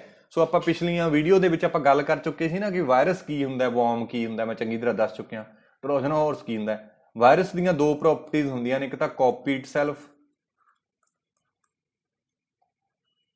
ਜਾਂ ਇਸੇ ਨੂੰ ਹੀ ਆਪਾਂ ਕੀ ਗਲਤ ਤਾਂ ਨਹੀਂ ਪੈ ਗਿਆ ਇਟਸੈਲਫ, ਜਾਂ ਰੈਪਲੀਕੇਟ ਇਟਸੈਲਫ ਵੀ ਬੋਲ ਦਿੰਦੇ ਆ। ਰੈਪਲੀਕੇਟ ਦਾ ਮਤਲਬ ਵੀ ਤਾਂ ਕਾਪੀ ਕਰਨਾ ਹੀ ਹੁੰਦਾ ਨਾ, ਰੈਪਲੀਕੇਟ ਇਟਸੈਲਫ। ਦੂਸਰਾ ਹੁੰਦਾ ਇਹ ਐਗਜ਼ੀਕਿਊਟ ਜਾਂ ਰਨ ਇਟਸੈਲਫ, ਐਗਜ਼ੀਕਿਊਟ ਇਟਸੈਲਫ, ਆਪਣੇ ਆਪ ਹੀ ਚੱਲਦਾ। ਤਾਂ ਇਹ ਨੁਕਸਾਨ ਪਹੁੰਚਾਉਂਦਾ ਹੁੰਦਾ, ਇੱਕ ਸੌਫਟਵੇਅਰ ਹੀ ਇਹ। ਤਾਂ ਇਹ ਫਾਈਲਾਂ ਨੂੰ ਡਿਲੀਟ ਕਰ ਦਿੰਦਾ, ਅਪਡੇਟ ਕਰ ਦਿੰਦਾ ਤੇ ਮੋਡੀਫਾਈ ਕਰ ਦਿੰਦਾ। ਚੌਥਾ ਵੀ ਪੜ੍ਹ ਲੈਂਦੇ ਆ, it is a accumulation of dust on the hard disk. ਨਾ ਡਸਟ ਡਸਟ ਵਾਲੀ ਤਾਂ ਕੋਈ ਗੱਲ ਨਹੀਂ ਹੈ, ਤਾਂ ਸੀ ਆਨਸਰ ਇਹਦਾ। ਕਲੀਅਰ ਹੋਈ ਗੱਲ ਵੀ? ਹਾਂ, ਅਗਲਾ ਕੁਐਸਚਨ ਆ ਗਿਆ। Given below are two statements. CPU execute software directly from secondary storage. CPU ਹੈ ਜਿਹੜਾ secondary storage ਤੋਂ directly ਨਹੀਂ ਚੱਕਦਾ, ਕਿਉਂਕਿ secondary storage ਦੀ ਸਪੀਡ ਬਹੁਤ ਘੱਟ ਹੁੰਦੀ ਹੈ ਤੇ CPU ਦੀ ਸਪੀਡ ਜ਼ਿਆਦਾ ਹੁੰਦੀ ਹੈ, ਤਾਂ ਮਿਸਮੈਚ ਹੋ ਜਾਂਦਾ ਹੈ। ਅੱਗੇ ਦੱਸਦਾ ਚਲੋ। ਇਹ software is termed as open source software if it can be downloaded from the internet. ਚਲੋ ਆਪਾਂ ਦੇਖਦੇ ਹਾਂ ਗੱਲਾਂ। ਵੈਸੇ ਇਹ ਦੋਨੇ ਗਲਤ ਨੇ, both statement 1 and statement 2 are false. ਦੱਸਦਾ ਮੈਂ, ਦੇਖੋ ਇਹ ਆਪਣੇ ਕੋਲੇ CPU ਹੈ, ਸੈਂਟਰਲ ਪ੍ਰੋਸੈਸਿੰਗ ਯੂਨਿਟ। CPU ਦੇ ਵਿੱਚ ਕੈਸ਼ੇ ਲੱਗੀ ਹੁੰਦੀ ਹੈ, ਕੈਸ਼ੇ ਤੋਂ ਅੱਗੇ ਰਜਿਸਟਰ ਹੁੰਦੇ ਨੇ। ਇਹ ਆਪਾਂ CPU ਦੀ ਡਾਇਗਰਾਮ 'ਚ ਦੇਖ ਚੁੱਕੇ ਹਾਂ। ਤੇ ਉਸ ਤੋਂ ਬਾਅਦ ਰੈਮ, ਫਿਰ ਸੈਕੰਡਰੀ ਸਟੋਰੇਜ। ਇਹਦੀ ਸਪੀਡ ਲੋ ਹੈ, ਮੈਮਰੀ ਹਾਇਰਾਰਕੀ 'ਚ ਦੇਖਾਂਗੇ ਇਹਦੀ ਸਪੀਡ ਘੱਟ ਹੈ, ਇਹਦੀ ਉਸ ਤੋਂ ਜ਼ਿਆਦਾ, ਇਹਦੀ ਉਸ ਤੋਂ ਜ਼ਿਆਦਾ। ਇੱਧਰ ਨੂੰ ਸਪੀਡ ਕਹਿੰਦੇ ਆਪਾਂ ਵੱਧਦੀ ਹੈ, ਕੈਸ਼ੇ ਦੀ ਸਪੀਡ ਸਭ ਤੋਂ ਜ਼ਿਆਦਾ। ਤਾਂ ਸਿੰਕਰੋਨਾਈਜ਼ ਕਰਨ ਦੇ ਲਈ ਆਪਾਂ ਲੈਵਲਸ ਵਰਤਦੇ ਹਾਂ। ਜਿਵੇਂ ਹੁਣ ਆਪਾਂ ਘਰੇ ਬੈਠੇ ਹਾਂ, ਘਰੇ ਬੈਠੇ ਸਿੱਧੇ ਲਾਇਬ੍ਰੇਰੀ ਤੋਂ ਤਾਂ ਨਹੀਂ ਕਿਤਾਬ ਚੱਕ ਕੇ ਲਿਆਵਾਂਗੇ ਨਾ, ਲਾਇਬ੍ਰੇਰੀ ਤੋਂ ਇਸ਼ੂ ਕਰਾ ਕੇ ਰੂਮ 'ਚ ਲਿਆਵਾਂਗੇ, ਰੂਮ 'ਚੋਂ ਇਸ਼ੂ ਕਰਾ ਕੇ ਸਾਡੇ ਬੈੱਡ ਤੇ ਟੇਬਲ ਦੇ ਉੱਥੇ ਜਾ ਕੇ ਪੜਾਂਗੇ ਆਪਾਂ। ਸੋ ਜੇ ਮੈਂ ਕਹਾਂ ਵੀ ਹੁਣ ਲਾਇਬ੍ਰੇਰੀ 'ਚ ਘੰਟੇ ਬਾਅਦ ਜਾਵਾਂਗੇ ਤਾਂ ਸਪੀਡ ਦਾ ਚੱਕਰ ਪੈ ਜਾਊਗਾ ਨਾ, ਤਾਂ ਉਹੀ ਗੱਲ ਹੈ ਇਹ। ਤਾਂ ਇਹ ਵੀ ਗੱਲ ਕਲੀਅਰ ਹੋ ਗਈ। ਦੂਜੀ ਗੱਲ ਹੋ ਗਈ ਕਿ ਓਪਨ ਸੋਰਸ ਸੌਫਟਵੇਅਰ ਕੀ ਹੁੰਦੇ ਨੇ। ਓਪਨ ਸੋਰਸ ਸੌਫਟਵੇਅਰ ਕੀ ਹੁੰਦੇ ਨੇ? ਜਿਵੇਂ ਆਹ ਸੀ ਦਾ ਪ੍ਰੋਗਰਾਮ ਹੈ, ਹੈਲੋ ਵਰਲਡ ਆਪਾਂ ਪ੍ਰਿੰਟ ਕਰਾ ਰਹੇ ਹਾਂ ਸੀ ਲੈਂਗੁਏਜ ਦਾ। ਸੋ ਇਹ ਸੀ ਲੈਂਗੁਏਜ ਇੱਕ ਹਾਈ ਲੈਵਲ ਲੈਂਗੁਏਜ, ਆਪਾਂ ਐਂ ਕਹਿ ਸਕਦੇ ਹਾਂ ਹਾਈ ਲੈਵਲ ਲੈਂਗੁਏਜ। ਤੇ ਇਹ ਸੋਰਸ ਕੋਡ ਹੈ, ਠੀਕ ਹੈ। ਕੰਪਿਊਟਰ ਨੂੰ ਇਹ ਭਾਸ਼ਾ ਸਮਝ ਨਹੀਂ ਆਉਂਦੀ। ਯਾਦ ਰੱਖਣਾ, ਕੰਪਿਊਟਰ ਇੱਕੋ ਹੀ ਭਾਸ਼ਾ ਸਮਝਦਾ ਹੈ, ਲੋ ਲੈਵਲ ਲੈਂਗੁਏਜ ਜਾਂ ਬਾਈਨਰੀ ਲੈਂਗੁਏਜ ਜਾਂ ਮਸ਼ੀਨ ਲੈਂਗੁਏਜ। ਤਾਂ ਆਹ ਫਿਰ ਕੀ ਹੈ? ਬਾਈਨਰੀ ਹੈ, ਜਾਂ ਇਹ ਲੋ ਲੈਵਲ ਹੈ। ਲੋ ਲੈਵਲ ਨੂੰ ਐਂ ਲਿਖ ਲੈਣਾ, ਲੋ ਲੈਵਲ ਲੈਂਗੁਏਜ ਹੈ, ਜਾਂ ਇਹ ਮਸ਼ੀਨ ਲੈਂਗੁਏਜ ਹੈ। ਕਲੀਅਰ ਹੈ? ਤਾਂ ਫਿਰ ਹਾਈ ਲੈਵਲ ਨੂੰ ਲੋ ਲੈਵਲ ਦੇ ਵਿੱਚ ਕਨਵਰਟ ਕਰਨ ਦੇ ਲਈ ਅਸੀਂ ਕੰਪਾਈਲਰ ਵੀ ਵਰਤਦੇ ਹਾਂ, ਇੰਟਰਪ੍ਰੇਟਰ ਵੀ ਵਰਤਦੇ ਹਾਂ, ਤੇ ਇੱਕ ਹੁੰਦਾ ਅਸੈਂਬਲਰ। ਠੀਕ ਹੈ, ਇਹਦੇ ਨਾਲ ਦਾ ਕੋਈ ਕੁਐਸਚਨ ਆਇਆ ਤਾਂ ਮੈਂ ਕਰਵਾ ਦੂੰਗਾ ਕੀ ਕੀ ਕੰਮ ਹੁੰਦੇ ਨੇ ਇਹਨਾਂ ਦੇ। ਇੰਟਰਪ੍ਰੇਟਰ ਤੇ ਅਸੈਂਬਲਰ ਤੇ ਕੰਪਾਈਲਰ, ਇਹ ਤਿੰਨੋਂ ਕੀ ਨੇ? ਟਰਾਂਸਲੇਟਰ ਨੇ, ਜਿਹੜੇ ਕੀ ਕਰਦੇ ਨੇ? ਹਾਈ ਲੈਵਲ ਲੈਂਗੁਏਜ ਨੂੰ ਲੋ ਲੈਵਲ ਦੇ ਵਿੱਚ ਕਨਵਰਟ ਕਰ ਦਿੰਦੇ ਨੇ। ਤਾਂ ਤੁਸੀਂ ਇਹ ਕੁਐਸਚਨ ਵੀ ਬਣ ਸਕਦਾ ਹੈ ਕਿ ਉਹ ਵਾਲੇ ਪ੍ਰੋਗਰਾਮ ਜਿਹੜੇ ਹਾਈ ਲੈਵਲ ਨੂੰ ਲੋ 'ਚ ਕਨਵਰਟ ਕਰਦੇ ਨੇ ਉਹਨੂੰ ਜ਼ਿਆਦਾ ਟਰਾਂਸਲੇਟਰ ਬੋਲਾਂਗੇ। ਤੇ ਟਰਾਂਸਲੇਟਰ ਕਿਹੜੇ ਕਿਹੜੇ ਹੁੰਦੇ ਨੇ? ਪਹਿਲਾ ਕੰਪਾਈਲਰ, ਦੂਜਾ ਇੰਟਰਪ੍ਰੇਟਰ ਤੇ ਤੀਜਾ ਅਸੈਂਬਲਰ। ਤਾਂ ਹਾਈ ਨੂੰ ਲੋ 'ਚ ਕਰਦੇ ਨੇ, ਇਹ ਗੱਲ ਯਾਦ ਰੱਖਣੀ ਹੈ। ਹਾਈ ਨੂੰ ਲੋ 'ਚ ਕਰਦੇ ਨੇ, ਲੋ ਨੂੰ ਹਾਈ 'ਚ ਕਰਨ ਦੀ ਲੋੜ ਨਹੀਂ, ਕਿਉਂਕਿ ਉਹ ਮੈਪਿੰਗ ਹੁੰਦੀ ਹੈ। ਜਿਵੇਂ ਯੂਨੀਕੋਡ, ਸਕਾਈ ਵਗੈਰਾ ਅੱਗੇ ਕੁਐਸਚਨ ਆਊਗਾ ਦੱਸੂਗਾ, ਸੋ ਉੱਥੇ ਉਹ ਵਰਤੀ ਜਾਂਦੀ ਹੈ। ਤਾਂ ਹੁਣ ਦੇਖੋ ਆਹ ਵਾਲਾ ਕੋਡ ਹੈ, ਕੰਪਨੀਆਂ ਕਦੇ ਵੀ ਸਾਨੂੰ ਆਹ ਕੋਡ ਨਹੀਂ ਦਿੰਦੀਆਂ, ਕਿਉਂਕਿ ਜੇ ਇਹ ਕੋਡ ਹੀ ਪਤਾ ਲੱਗ ਗਿਆ ਤਾਂ ਕੋਈ ਵੀ ਸੌਫਟਵੇਅਰ ਬਣਾ ਸਕਦਾ ਹੈ। ਸਾਡੇ ਕੰਪਿਊਟਰ ਦੇ ਵਿੱਚ ਤਾਂ ਆਹ ਹੈ, ਇਹਨੂੰ ਆਬਜੈਕਟ ਫਾਈਲ ਵੀ ਬੋਲਦੇ ਹਾਂ ਆਪਾਂ। ਇਹੀ ਚੱਲਦਾ ਕਿਉਂਕਿ ਕੰਪਿਊਟਰ ਨੂੰ ਇਹੀ ਸਮਝ ਆਉਣੀ ਹੈ, ਤਾਂ ਫਿਰ ਇਹ ਦੇਣ ਦੀ ਲੋੜ ਹੀ ਨਹੀਂ। ਜਿਵੇਂ ਮਾਈਕਰੋਸਾਫਟ ਕੰਪਨੀ ਹੈ, ਉਹ ਕਦੇ ਵੀ ਆਪਦਾ ਸੋਰਸ ਕੋਡ ਸਾਨੂੰ ਨਹੀਂ ਦਿੰਦੇ, ਸਾਨੂੰ ਉਹ ਆਬਜੈਕਟ ਕੋਡ ਦਿੰਦੇ ਨੇ ਜਿਹੜੇ ਅਸੀਂ ਖਰੀਦਦੇ ਹਾਂ, ਵਿੰਡੋ ਵਗੈਰਾ ਹੈ ਨਾ, ਕੋਈ ਵੀ ਸੌਫਟਵੇਅਰ ਖਰੀਦਦੇ ਹਾਂ ਉਹਦਾ ਆਹ ਹੁੰਦਾ। ਇੱਥੋਂ ਸਾਨੂੰ ਕੁਝ ਵੀ ਪਤਾ ਨਹੀਂ ਲੱਗਦਾ ਵੀ ਸੌਫਟਵੇਅਰ ਬਣਿਆ ਕਿਵੇਂ। ਸਿੰਪਲ ਲੇਮੈਨ 'ਚ ਸਮਝ ਗਏ ਆਪਾਂ, ਕਿਸੇ ਰੈਸਟੋਰੈਂਟ ਤੇ ਵਗ ਜਾਈਏ, ਉਹਦੀ ਡਿਸ਼ ਬਹੁਤ ਜ਼ਿਆਦਾ ਸਵਾਦ ਆ, ਤਾਂ ਉਹ ਬੰਦਾ ਰੈਸਪੀ ਥੋੜਾ ਦੱਸਦਾ, ਉਹ ਸਾਨੂੰ ਕਹਿੰਦਾ ਵੀ ਖਾਣਾ ਲੈ ਜਾਓ, ਪੈਸੇ ਦੇ ਜਾਓ। ਤਾਂ ਉਹੀ ਗੱਲ ਹੈ, ਇਹ ਰੈਸਪੀ ਕੋਈ ਵੀ ਨਹੀਂ ਦੱਸਦਾ, ਉਵੇਂ ਹੀ ਸੋਰਸ ਕੋਡ ਕੋਈ ਨਹੀਂ ਦੱਸਦਾ। ਤੇ ਜੇ ਕੋਈ ਕੰਪਨੀ ਕਵੇ, ਜੇ ਕੋਈ ਢਾਬੇ ਵਾਲਾ, ਰੈਸਟੋਰੈਂਟ ਵਾਲਾ ਕਵੇ ਕਿ ਯਾਰ ਅਸੀਂ ਤੁਹਾਨੂੰ ਰੈਸਪੀ ਵੀ ਦੇ ਦਾਂਗੇ, ਤਾਂ ਉਵੇਂ ਕੰਪਿਊਟਰ ਦੇ ਵਿੱਚ ਜੇਕਰ ਸੋਰਸ ਕੋਡ ਵੀ ਦੇ ਦੇ ਕੋਈ ਬੰਦਾ ਵੀ ਲੈ ਜਾਓ ਕੋਈ ਗੱਲ ਨਹੀਂ, ਤਾਂ ਉਸ ਨੂੰ ਅਸੀਂ ਬੋਲਾਂਗੇ ਓਪਨ ਸੋਰਸ। ਜਿਵੇਂ ਐਂਡਰੋਇਡ ਆਪਣਾ ਇੱਕ ਓਪਨ ਸੋਰਸ ਹੈ, ਤੇ ਉਵੇਂ ਹੀ ਲਾਈਨਕਸ ਆਪਰੇਟਿੰਗ ਸਿਸਟਮ ਹੈ ਜਿਹੜਾ, ਇਹ ਵੀ ਕੀ ਹੈ? ਓਪਨ ਸੋਰਸ ਹੈ। ਇਹ ਤਾਂ ਗੱਲ ਯਾਦ ਰੱਖਣੀ ਹੈ। ਸੋ ਇਸ ਦੇ ਰਿਗਾਰਡਿੰਗ ਹੀ ਆਪਾਂ ਨੂੰ ਕੁਐਸਚਨ ਪੁੱਛ ਰਿਹਾ ਸੀਗਾ, ਕਹਿੰਦਾ ਇਹ software is termed as open source if it can be downloaded from the internet. ਨਹੀਂ, ਸੌਫਟਵੇਅਰ ਤਾਂ ਹਰੇਕ ਹੀ ਆਪਾਂ ਇੰਟਰਨੈਟ ਤੋਂ ਡਾਊਨਲੋਡ ਕਰ ਸਕਦੇ ਹਾਂ। ਜ਼ਰੂਰੀ ਨਹੀਂ ਹੈਗਾ ਵੀ ਜਿਹੜਾ ਇੰਟਰਨੈਟ ਤੋਂ ਡਾਊਨਲੋਡ ਹੋਊਗਾ ਉਹ ਓਪਨ ਸੋਰਸ ਹੀ ਹੋਊਗਾ। ਠੀਕ ਹੈ, ਇੱਕ ਗੱਲ ਹੋਰ ਹੈ, every freeware is not open source, every freeware is not open source, ਇਹ ਵੀ ਗੱਲ ਇੰਪੋਰਟੈਂਟ ਹੈ। ਹਰੇਕ ਸੌਫਟਵੇਅਰ ਜਿਹੜਾ ਫ੍ਰੀ ਚ ਮਿਲ ਗਿਆ ਓਪਨ ਸੋਰਸ ਨਹੀਂ। ਕੋਈ ਢਾਬੇ ਰੈਸਟੋਰੈਂਟ ਵਾਲਾ ਖਾਣਾ ਫ੍ਰੀ ਚ ਦੇ ਰਿਹਾ, ਇਹਦਾ ਮਤਲਬ ਉਹ ਕੋਡ ਤਾਂ ਨਹੀਂ ਦੇ ਰਿਹਾ ਨਾ ਨਾਲ। ਜੇ ਕੋਡ ਦੇ ਰਿਹਾ ਤਾਂ ਫਿਰ ਆਪਾਂ ਕਵਾਂਗੇ, ਤੇ ਜੇ ਓਪਨ ਸੋਰਸ ਹੋਵੇ ਫਿਰ ਉਹ ਫ੍ਰੀ ਹੁੰਦਾ। Every open source is not every freeware is not open source, but every open source is freeware। ਤੁਸੀਂ ਰੀਜ਼ਨਿੰਗ ਦੇ ਵਿੱਚ ਨਹੀਂ ਐ ਜੇ ਕਰਦੇ ਡਾਇਗਰਾਮ ਜੀ ਬਣਾ ਕੇ, ਆ ਤਾਂ ਹੈਗਾ ਜੀ ਓਪਨ ਸੋਰਸ, ਆ ਹੈਗਾ ਫ੍ਰੀਵੇਅਰ। ਤਾਂ ਹਰੇਕ ਓਪਨ ਸੋਰਸ ਫ੍ਰੀਵੇਅਰ ਹੈ, ਬਟ ਹਰੇਕ ਫ੍ਰੀਵੇਅਰ ਓਪਨ ਸੋਰਸ ਨਹੀਂ ਹੈ। ਇਹ ਗੱਲ ਯਾਦ ਰੱਖਣੀ ਇੰਪੋਰਟੈਂਟ ਹੈ। ਠੀਕ ਹੈ, ਬੀ ਹੈ ਕਿਉਂਕਿ CPU ਹੈ ਡਾਇਰੈਕਟਲੀ ਐਕਸੈਸ ਨਹੀਂ ਕਰਦਾ, ਸੋ ਇਹ ਕੁਐਸਚਨ ਵੀ ਹੋ ਗਿਆ। ਓਪਨ ਸੋਰਸ ਦੇ ਬਾਰੇ ਥਿਊਰੀ ਦਿੱਤੀ ਹੋਈ ਹੈ ਥੋੜੀ ਜੀ, ਮੈਂ ਸਕਰੀਨਸ਼ਾਟ ਲੈਣਾ ਲੈ ਸਕਦੇ ਹੋ। ਅਗਲਾ ਕੁਐਸਚਨ ਹੈ, what is world wide web? World wide web ਕੀ ਹੈ? ਵਰਲਡ ਵਾਈਡ ਵੈਬ ਇੱਕ ਕੰਟੇਨਰ ਹੈ ਪੂਰੀ ਦੁਨੀਆ ਦੇ ਵਿੱਚੋਂ ਜਿਹੜਾ ਵੈਬਸਾਈਟਾਂ ਨੂੰ ਸਟੋਰ ਕਰਦਾ। Collection of web pages stored on website, ਇਹ ਵੀ ਬਿਲਕੁਲ ਠੀਕ ਆ। ਇੰਟਰਕਨੈਕਟਡ ਨੈਟਵਰਕਸ ਤਾਂ ਬਣਨਗੇ ਆਪਸ ਦੇ ਵਿੱਚ ਜੇ ਸਰਵਰ ਜੁੜਨਗੇ, ਹੈ ਨਾ। ਹਾਈਪਰ ਟੈਕਸਟ ਪ੍ਰੋਸੈਸਰ, ਇਹ ਵੀ ਨਹੀਂ ਹੈ, ਸੌਰੀ ਇੰਟਰਕਨੈਕਟ ਨੈਟਵਰਕ ਨਹੀਂ, ਗਲਤ ਦੱਸਤਾ ਮੈਂ ਤੈਨੂੰ। ਹਾਈਪਰ ਟੈਕਸਟ ਪ੍ਰੋਸੈਸਰ ਵੀ ਨਹੀਂ ਹੈ, ਵੈਬ ਬਰਾਊਜ਼ਰ ਵੀ ਨਹੀਂ ਹੈ, ਸੋ ਇਹਦਾ ਇਹੀ ਆਨਸਰ ਹੈ। ਠੀਕ ਹੈ, collection of web pages stored on websites, ਇਹ ਆਨਸਰ ਹੈ। ਇਹ ਆਪਣੇ ਕੋਲੇ ਕੀ ਹੈ? ਵਰਲਡ ਵਾਈਡ ਵੈਬ ਹੈ। ਠੀਕ ਹੈ, ਇੱਕ ਵਰਲਡ ਵਾਈਡ ਵੈਬ ਹੋਰ ਵੀ ਯਾਦ ਰੱਖਣਾ ਹੈ। ਜੇ ਆਪਾਂ ਨੂੰ ਪੁੱਛ ਲਏ ਫਸਟ ਬਰਾਊਜ਼ਰ ਕਿਹੜਾ ਸੀ? ਇੱਕ ਮਿੰਟ, ਫਸਟ ਬਰਾਊਜ਼ਰ, ਇਹ ਵੀ ਕੁਐਸਚਨ ਇੰਪੋਰਟੈਂਟ ਹੈ, ਪੁੱਛ ਸਕਦਾ। ਪਹਿਲਾ ਬਰਾਊਜ਼ਰ ਕਿਹੜਾ ਸੀਗਾ? ਉਹ ਸੀਗਾ, ਉਹਦਾ ਨਾਮ ਵੀ ਇਹੀ ਸੀ, ਵਰਲਡ ਵਾਈਡ ਵੈਬ। ਤੇ ਦੋਨੇ ਚੀਜ਼ਾਂ ਬਣਾਈਆਂ ਕਿਹਨੇ ਸੀ? ਇਹ ਵਾਲਾ ਕੰਟੇਨਰ ਤੇ ਇਹ ਬਰਾਊਜ਼ਰ, ਉਹ ਸੀਗਾ ਟਿਮ ਬਰਨਰ-ਲੀ। ਬਰਨਰ ਦੁਬਾਰੇ ਪੈ ਗਿਆ, ਟਿਮ ਬਰਨਰ-ਲੀ। ਇਹ 1989 ਦੇ ਵਿੱਚ ਇਹਨੇ ਆ ਬਣਾਇਆ ਸੀ, 1990 ਦੇ ਵਿੱਚ ਉਹਨੇ ਬਰਾਊਜ਼ਰ ਬਣਾਤਾ। ਕਿਉਂਕਿ ਬਰਾਊਜ਼ਰ ਤਾਂ ਆਪਾਂ ਨੂੰ ਪਤਾ ਹੈ ਨਾ ਵੈਬਸਾਈਟਾਂ ਨੂੰ ਦੇਖਣ ਲਈ ਵਰਤਿਆ ਜਾਂਦਾ। ਇਹ ਕੰਟੇਨਰ ਹੈ ਜਿਹੜਾ ਸਾਰੀ ਇਨਫੋਰਮੇਸ਼ਨ ਨੂੰ ਹੋਲਡ ਕਰਕੇ ਰੱਖਦਾ ਪੂਰੀ ਦੁਨੀਆ ਦੇ ਵਿੱਚ। ਤਾਂ ਉਹ ਕੰਟੇਨਰ ਦੇ ਵਿੱਚੋਂ ਜੇ ਕੋਈ ਕੰਪਿਊਟਰ ਜਾਂ ਲੈਪਟਾਪ ਕਿਸੇ ਇਨਫੋਰਮੇਸ਼ਨ ਨੂੰ ਐਕਸੈਸ ਕਰਨਾ ਚਾਹੁੰਦਾ ਹੈ ਤਾਂ ਉਹਨੂੰ ਬਰਾਊਜ਼ਰ ਚਾਹੀਦਾ। 1990 ਚ ਉਹਨੇ ਉਸੇ ਨਾਮ ਤੇ ਹੀ ਰੱਖਤਾ, ਵਰਲਡ ਵਾਈਡ ਵੈਬ ਦੇ ਨਾਂ ਤੇ। ਮੰਨ ਲਓ ਪੰਜਾਬੀ ਯੂਨੀਵਰਸਿਟੀ ਆ, ਮੈਂ ਪੰਜਾਬੀ ਯੂਨੀਵਰਸਿਟੀ 'ਚ ਪੜ੍ਹ ਕੇ ਆਪਦੇ ਇੰਸਟੀਚਿਊਟ ਦਾ ਸੈਂਟਰ ਦਾ ਨਾਮ ਵੀ ਰੱਖ ਦਿਆਂ ਪੰਜਾਬੀ ਯੂਨੀਵਰਸਿਟੀ, ਤਾਂ ਉਹ ਫਿਰ ਇੱਕੋ ਜਿਹਾ ਨਹੀਂ ਹੋ ਜਾਊਗਾ ਨਾਮ, ਉਵੇਂ ਨਾਮ ਇੱਕੋ ਜਿਹਾ ਹੋਇਆ। ਫਿਰ ਇਹਨੇ 1991 ਦੇ ਵਿੱਚ ਇਹਦਾ ਨਾਮ ਬਦਲ ਕੇ ਨੈਕਸਸ ਰੱਖਤਾ, NEXUX। ਇਹ ਯਾਦ ਰੱਖਣੀ, ਬਹੁਤ ਇੰਪੋਰਟੈਂਟ ਗੱਲ ਹੈ। ਜੇ ਪੁੱਛ ਲਏ ਫਸਟ ਵੈਬ ਬਰਾਊਜ਼ਰ, ਬੰਦਿਆਂ ਨੂੰ ਇਹ ਲੱਗਦਾ ਵੀ ਯਾਰ ਵਰਲਡ ਵਾਈਡ ਵੈਬ ਤਾਂ ਕੰਟੇਨਰ ਹੈ, ਇਹ ਤਾਂ ਹੈ ਹੀ ਨਹੀਂ ਬਰਾਊਜ਼ਰ। ਜ਼ਿਆਦਾਤਰ ਮੋਸਟਲੀ ਬੰਦੇ ਨੈਟਸਕੇਪ ਨੈਵੀਗੇਟਰ ਲਾ ਦਿੰਦੇ ਨੇ, ਪਰ ਆਨਸਰ ਵਰਲਡ ਵਾਈਡ ਵੈਬ ਹੈ। ਜਾਂ ਨੈਕਸਸ ਦਿੱਤਾ ਹੋਇਆ ਤਾਂ ਨੈਕਸਸ ਲਾ ਦੇਣਾ, ਇਹ ਆਨਸਰ ਹੈ ਫਿਰ ਇਹਦਾ। ਕਲੀਅਰ ਹੋਈ ਗੱਲ? ਠੀਕ ਆ, ਅਗਲਾ ਕੁਐਸਚਨ ਆ ਗਿਆ, which of the following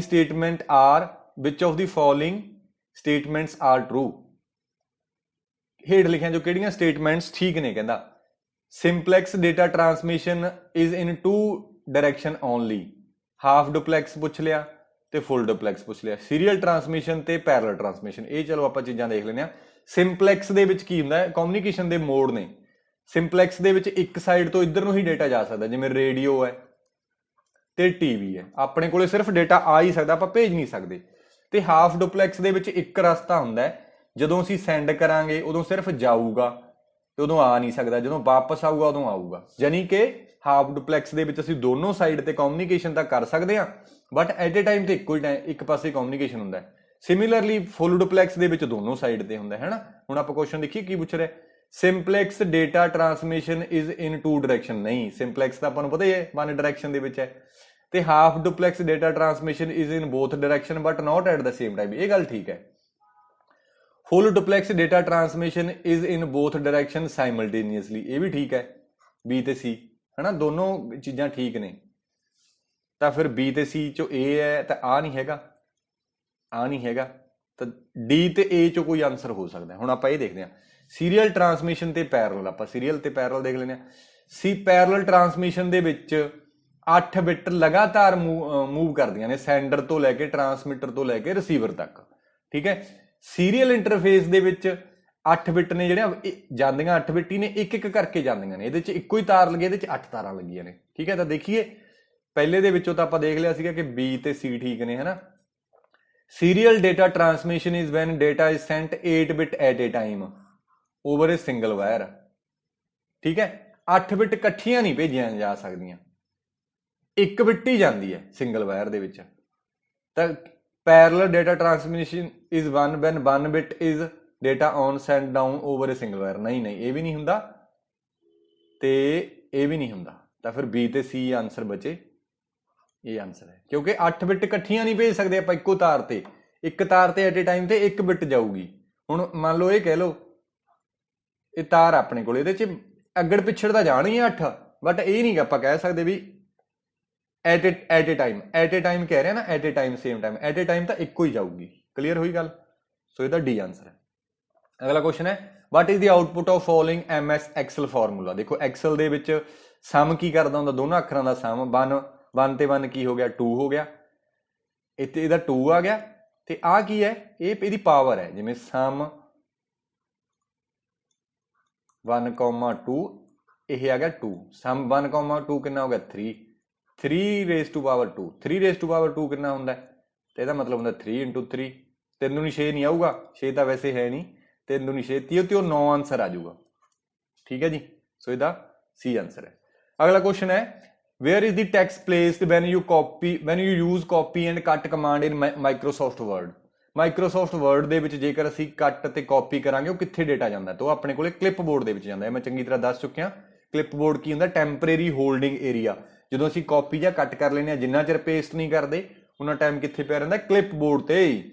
ਅਗਲਾ ਕੁਐਸਚਨ ਆ ਗਿਆ ਮੈਚ ਲਿਸਟ 1 ਐਂਡ ਲਿਸਟ 2 ਇਹ numerical ID for each device on internet। ਕਹਿੰਦਾ numerical ID for each device on internet, ਹਰੇਕ ਡਿਵਾਈਸ ਦੇ ਲਈ ਇੱਕ ਇੰਟਰਨੈਟ ਤੇ ਯੂਨੀਕ ਆਈਡੀ ਹੋਵੇ। ਆਪਾਂ ਕੁਐਸਚਨ ਪੜ੍ਹ ਚੁੱਕੇ ਨਾ, ਪਹਿਲਾਂ ਆ ਚੁੱਕਿਆ। ਤਾਂ ਇਹ ਹੁੰਦਾ IP ਐਡਰੈਸ।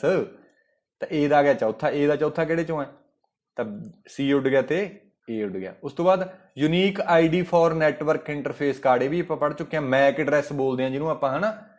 ਤਾਂ ਨੈਟਵਰਕ ਇੰਟਰਫੇਸ ਦਾ ਕਾਰਡ ਦਾ ਐਡਰੈਸ ਹੁੰਦਾ। ਤਾਂ B ਦਾ ਆ ਗਿਆ ਤੀਜਾ। B ਦਾ ਤੀਜਾ ਕਿਹੜੇ 'ਚ ਆ? B ਦਾ ਤੀਜਾ ਆ ਨਹੀਂ ਦੇਖਣਾ ਹੁਣ ਕਿਉਂਕਿ ਆਪਾਂ ਕੱਟ ਚੁੱਕੇ ਹਾਂ ਆਲਰੇਡੀ। ਤਾਂ B ਦਾ ਤੀਜਾ ਫਿਰ ਆਪਾਂ ਦੇਖੀਏ, ਇਹਨਾਂ ਦੋਨਾਂ 'ਚ ਹੀ ਹੈਗਾ। C ਤੇ ਆ ਗਏ use of internet to make phone call. ਇਹ ਆਪਾਂ ਨੂੰ ਪਤਾ ਬਹੁਤ ਕੁਐਸਚਨ ਪੁੱਛੇ ਹੋਏ ਨੇ ਇਹਦੇ 'ਚ ਆਪਾਂ ਨੂੰ ਸਬ ਇੰਸਪੈਕਟਰ ਦੇ ਪੇਪਰ 'ਚ, ਹਨਾ। VoIP ਹੁੰਦਾ, ਵੌਇਸ ਓਵਰ ਇੰਟਰਨੈਟ ਪ੍ਰੋਟੋਕਾਲ। ਇਸ ਦੁਆਰਾ ਆਪਾਂ ਇੰਟਰਨੈਟ ਤੇ ਕਾਲਿੰਗ ਕਰ ਸਕਦੇ ਹਾਂ। C ਦਾ ਫਿਰ ਆ ਗਿਆ ਪਹਿਲਾ ਤੇ ਮੈਨੂੰ ਲੱਗਦਾ ਇਹਦੇ ਨਾਲ ਹੀ ਬਣ ਜੂ ਗੱਲ ਤੇ ਆਨਸਰ ਹੈ D। Text used by the web browser to locate a web address on the internet URL। ਕਈ ਵਾਰੀ ਜ਼ਰੂਰੀ ਨਹੀਂ ਪਹਿਲੇ ਤੋਂ ਚੱਲਣਾ ਹੈ, D ਤੋਂ ਚੱਲ ਪੋ ਕਿ ਟੈਕਸਟ ਉਹ ਵਾਲਾ ਟੈਕਸਟ ਜਿਹੜਾ ਵੈਬ ਬਰਾਊਜ਼ਰ ਤੇ ਕਿਸੇ ਵੈਬਸਾਈਟ ਦਾ ਐਡਰੈਸ ਦੱਸਦਾ ਉਹ ਯੂਨੀਫਾਰਮ ਰਿਸੋਰਸ ਲੋਕੇਟਰ ਹੁੰਦਾ। D ਦਾ ਹੈਗਾ ਦੂਸਰਾ। D ਦਾ ਦੂਸਰਾ ਤਾਂ ਇਕੱਲੇ ਇਹਦੇ ਚੋਂ ਹੀ ਲੱਗ ਸਕਦਾ, D ਚੋਂ। ਇਹ ਪਿੱਛੋਂ ਦੇਖ ਕੇ ਨਹੀਂ, ਇਹਦਾ ਵੀ ਦੂਸਰਾ ਹੈ। ਇਹਨਾਂ ਦੋਨਾਂ ਚੋਂ ਆਪਾਂ ਕਰ ਸਕਦੇ ਹਾਂ ਐਲੀਮੀਨੇਟ, ਹਨਾ। ਸੋ ਜਿਵੇਂ ਵੀ ਤਰੀਕਾ ਤੁਹਾਨੂੰ ਠੀਕ ਲੱਗਦਾ ਉਵੇਂ ਕਰ ਸਕਦੇ ਆਪਾਂ। ਤਾਂ ਮੈਕ ਐਡਰੈਸ ਆਪਾਂ ਨੂੰ ਪਤਾ ਹੈ 48 ਬਿਟ ਦਾ ਹੁੰਦਾ ਹੈ, 6 ਬਾਈਟ ਦਾ। ਹਾਰਡਵੇਅਰ ਐਡਰੈਸ ਵੀ ਬੋਲਦੇ ਆ ਇਹਨੂੰ, NIC ਕਾਰਡ ਐਡਰੈਸ ਬੋਲਦੇ ਆ। ਲੋਕਲੀ ਯੂਨੀਕ ਹੈ, ਮੈਂ ਚੰਗੀ ਤਰ੍ਹਾਂ ਕਰਾ ਚੁੱਕਿਆ ਦੂਜੀਆਂ ਵੀਡੀਓ ਤੁਸੀਂ ਦੇਖਿਆ ਹੋਣਾ ਜੀ, ਇਹਦੀ ਐਗਜ਼ਾਮਪਲ ਹੈ। ਤੇ ਸਿਮਿਲਰਲੀ IP ਐਡਰੈਸ ਨੂੰ ਲੌਜੀਕਲ ਐਡਰੈਸ ਕਹਿੰਦੇ ਆ। ਗਲੋਬਲੀ ਯੂਨੀਕ ਹੈ, ਪੂਰੀ ਦੁਨੀਆ ਦੇ ਵਿੱਚ ਕੰਪਿਊਟਰ ਆਇਡੈਂਟੀਫਾਈ ਹੁੰਦਾ ਕਿਹਦੇ ਦੁਆਰਾ? IP ਐਡਰੈਸ ਦੁਆਰਾ। ਇਹ ਕੁਐਸਚਨ ਆਇਆ ਹੋਇਆ। IP ਐਡਰੈਸ ਦੋ ਤਰ੍ਹਾਂ ਦੇ ਹੁੰਦੇ ਨੇ, ਠੀਕ ਹੈ। ਇੱਕ IPv4 ਤੇ ਦੂਸਰਾ IPv6। ਜਿਹੜਾ 4 ਵਾਲਾ ਇਹ 32 ਬਿਟ ਦਾ ਜਾਂ 4 ਬਾਈਟ ਦਾ, ਤੇ 6 ਵਾਲਾ 128 ਬਿਟ ਦਾ ਜਾਂ 16 ਦਾ। ਇਹਨੂੰ ਆਪਾਂ 32 ਨੂੰ ਡਿਵਾਈਡ ਬਾਈ 8 ਕਰਕੇ 4 ਲਿਆਉਣੇ ਆ, ਕਿਉਂਕਿ 1 ਬਾਈਟ ਬਰਾਬਰ ਹੁੰਦਾ 8 ਬਿਟਸ ਦੇ। ਕਲੀਅਰ ਹੋਈ ਗੱਲ? URL ਇਹਨੂੰ ਪੂਰੇ ਨੂੰ URL ਬੋਲ ਦਿੰਦੇ ਆ, www.apple.com ਮੈਕ, ਹਨਾ। ਇਹ ਇੱਕ ਐਡਰੈਸ ਹੁੰਦਾ, ਯੂਨੀਫਾਰਮ ਰਿਸੋਰਸ ਲੋਕੇਟਰ, ਵੈਬਸਾਈਟ ਦਾ ਐਡਰੈਸ ਹੁੰਦਾ, ਠੀਕ ਆ।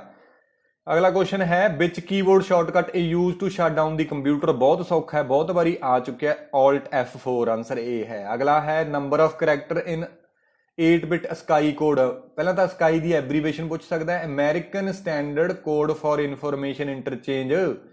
8 ਬਿਟ ਕਿੰਨੇ ਦੇ 8 ਬਿਟ ਦੇ ਨਾਲ ਕਿੰਨੀਆਂ ਹੁੰਦੀਆਂ ਨੇ, ਕਿੰਨੇ ਕਰੈਕਟਰ ਰਿਪਰੈਜ਼ੈਂਟ ਕਰ ਸਕਦੇ ਆ? ਤਾਂ 2 ਦੀ ਪਾਵਰ 2 ਕਿਹਦੇ ਬਰਾਬਰ ਹੁੰਦਾ? 4। 2 ਦੀ ਪਾਵਰ 3 8 ਦੇ, 2 ਦੀ ਪਾਵਰ 4 16, 2 ਦੀ ਪਾਵਰ 5 32, 2 ਦੀ ਪਾਵਰ 6 64 ਤੇ 2 ਦੀ ਪਾਵਰ 7 128 ਤੇ 2 ਦੀ ਪਾਵਰ 8 ਕਿਹਦੇ ਬਰਾਬਰ ਹੁੰਦਾ 256 ਦੇ। ਤਾਂ 256 ਆਨਸਰ ਹੈ ਇਹਦਾ, ਠੀਕ ਹੈ, ਸੀ ਆਨਸਰ ਹੈ।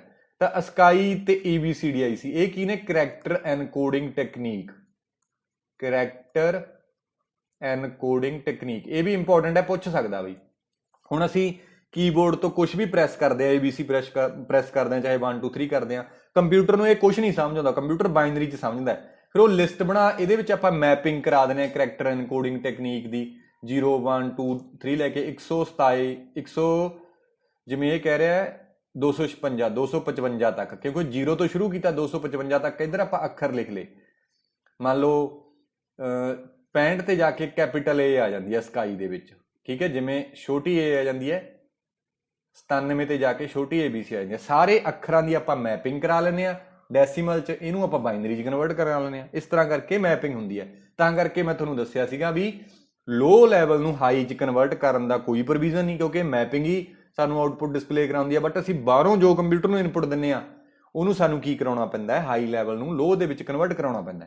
ਸੋ ABCDIC ਹੁੰਦਾ extended binary coded decimal interchange code, ਤੇ 7 ਬਿਟ ਦਾ ਹੁੰਦਾ ਹੈ।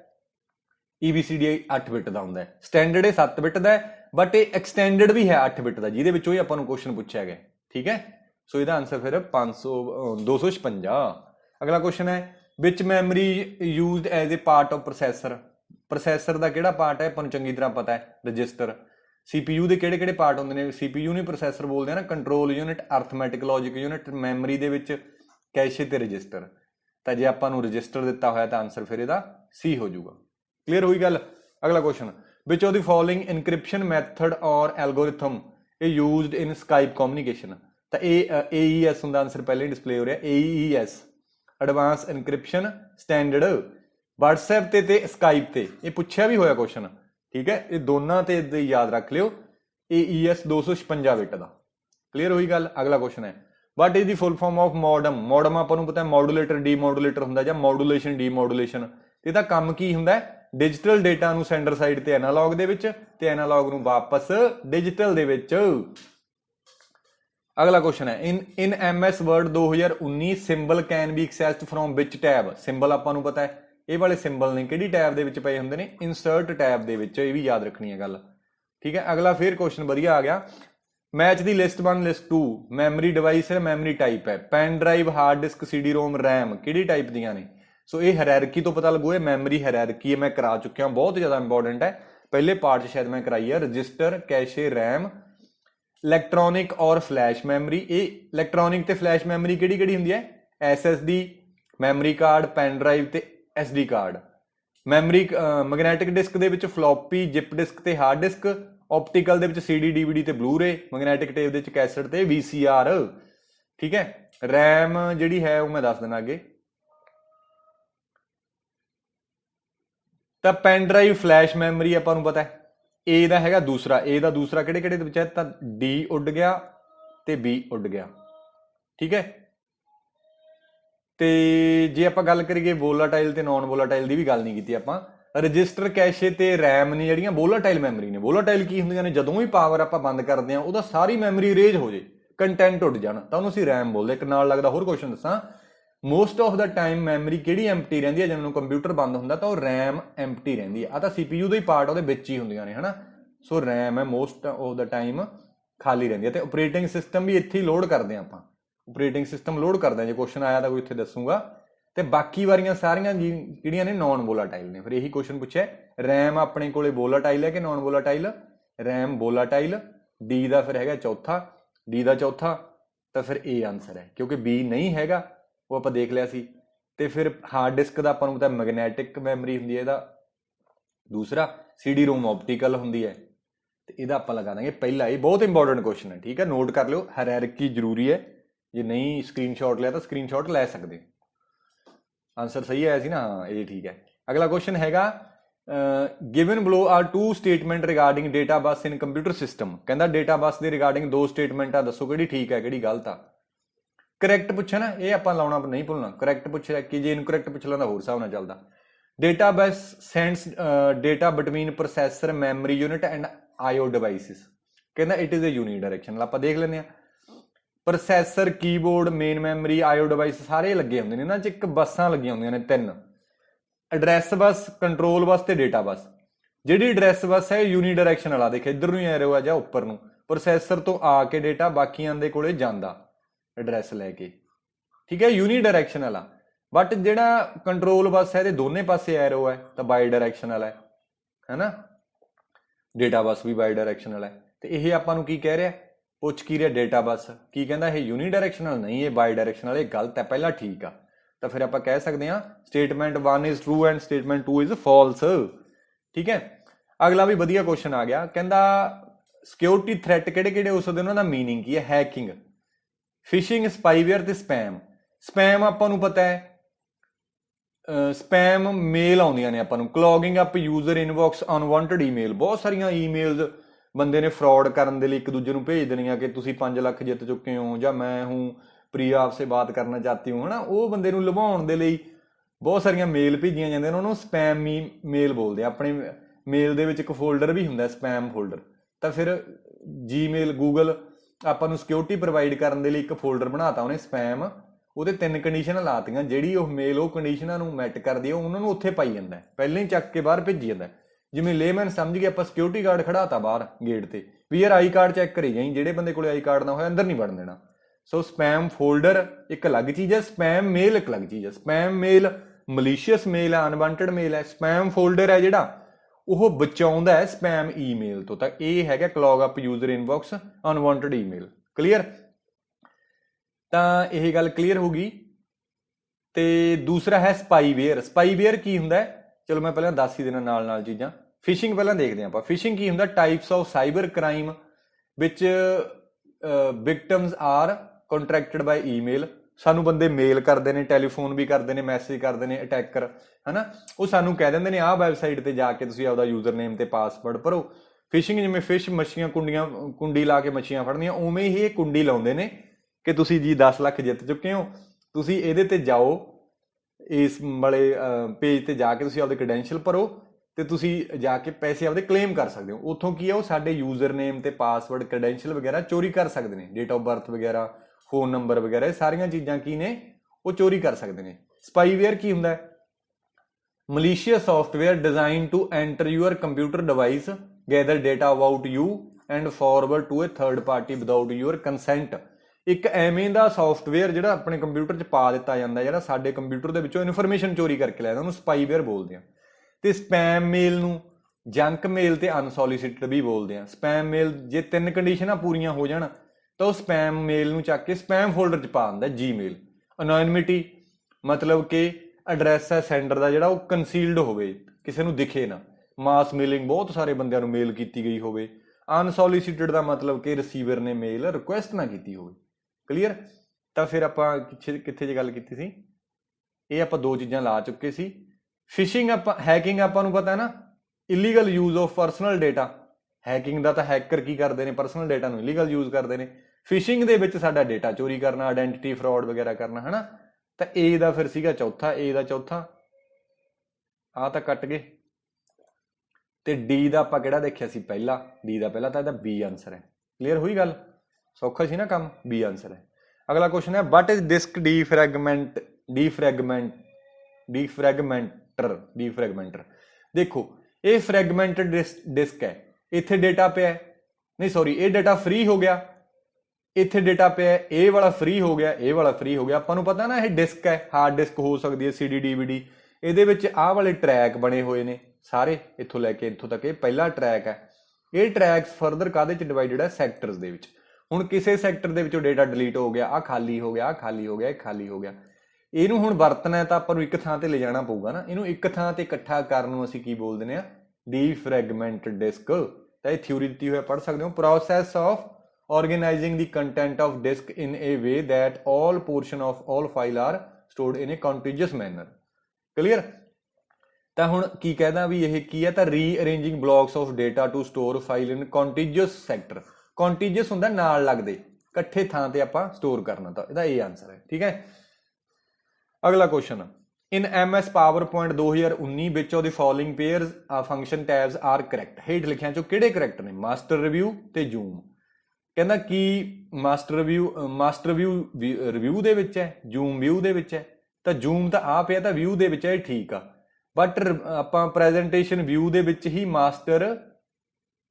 ਆ ਪਿਆ ਮਾਸਟਰ ਵਿਊ, ਤਾਂ ਦੋਨੋਂ ਹੀ ਵਿਊ ਦੇ ਵਿੱਚ ਨੇ, ਤਾਂ ਪਹਿਲਾ ਗਲਤ ਹੈ, ਦੂਜਾ ਠੀਕ ਹੈ। ਕਲੀਅਰ ਹੋਈ ਗੱਲ? ਓਨਲੀ 2 ਠੀਕ ਹੈ। ਅਗਲਾ question, with respect to computer which ਉਹਦੀ following group consist of volatile memory. ਆਪਾਂ ਕਰ ਹੀ ਚੁੱਕਿਆ, ਮੈਂ ਤੁਹਾਨੂੰ ਹਾਇਰਾਰਕੀ ਦਿਖਾ ਚੁੱਕਿਆ, ਰਜਿਸਟਰ, ਕੈਸ਼ੇ ਤੇ ਰੈਮ। ਤਾਂ ਇਹਨਾਂ ਦੇ ਵਿੱਚੋਂ ਰੈਮ ਤੇ ਕੈਸ਼ੇ ਸੀ ਆਨਸਰ ਹੈ ਫਿਰ।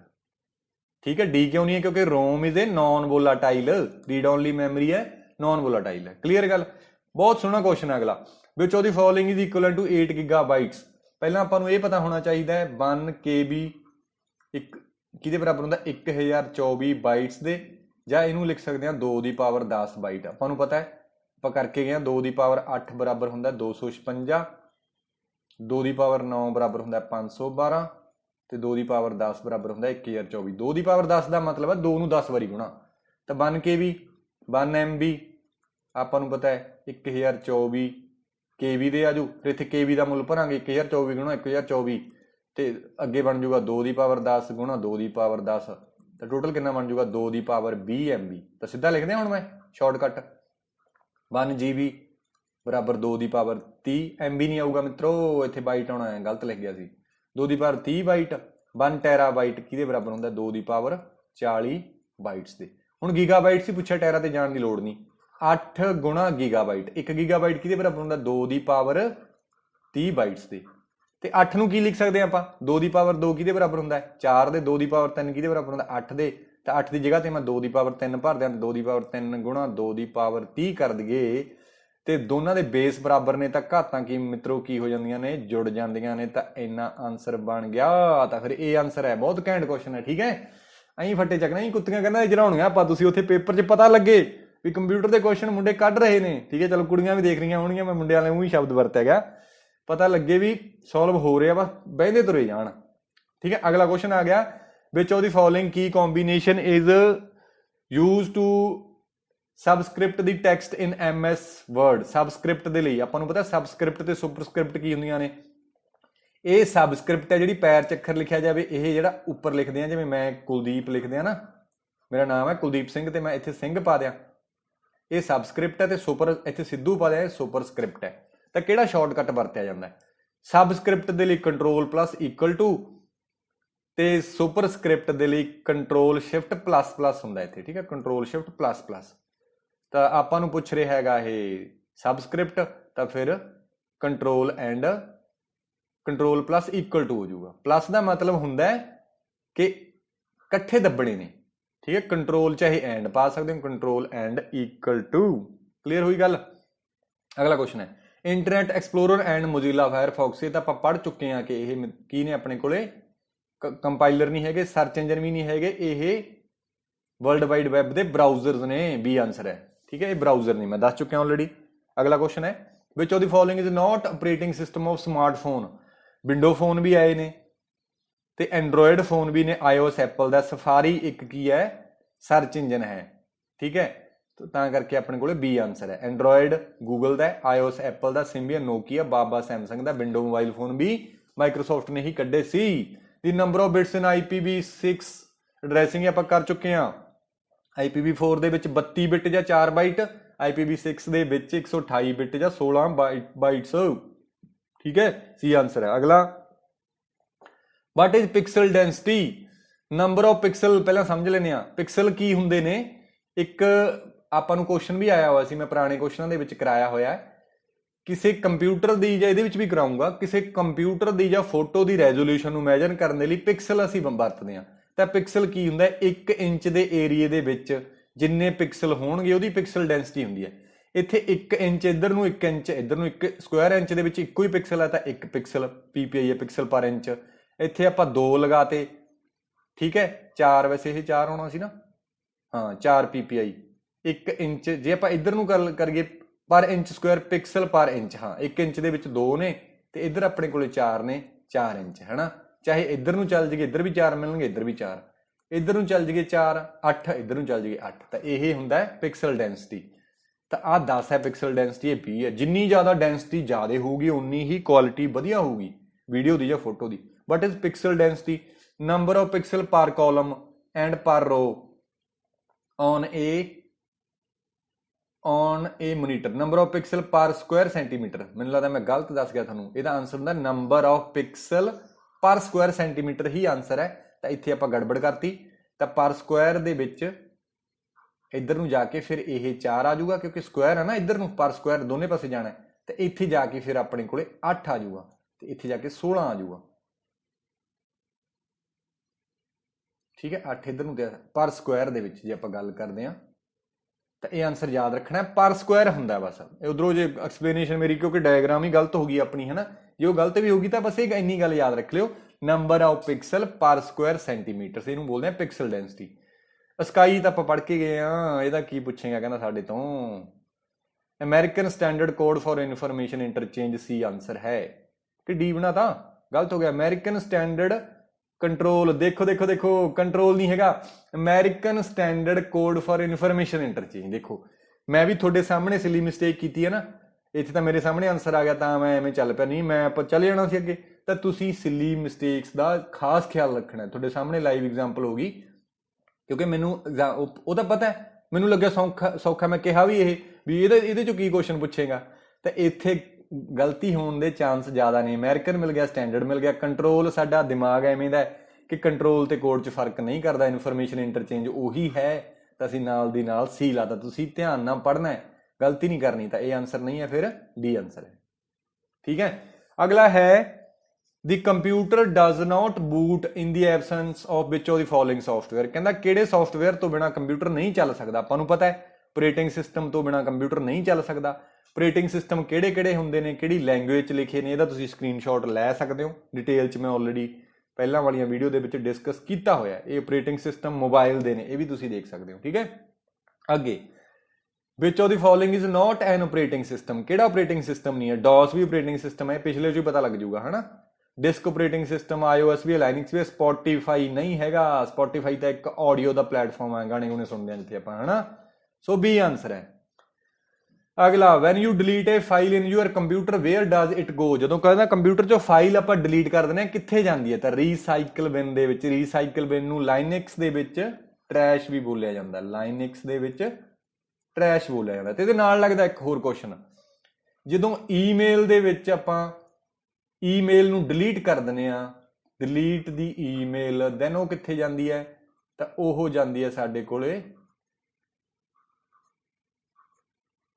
ਸਪੈਮ ਦੇ ਵਿੱਚ ਨਹੀਂ ਜਾਂਦੀ, ਤਾਂ ਉੱਥੇ ਹੁੰਦਾ ਹੈਗਾ ਟਰੈਸ਼।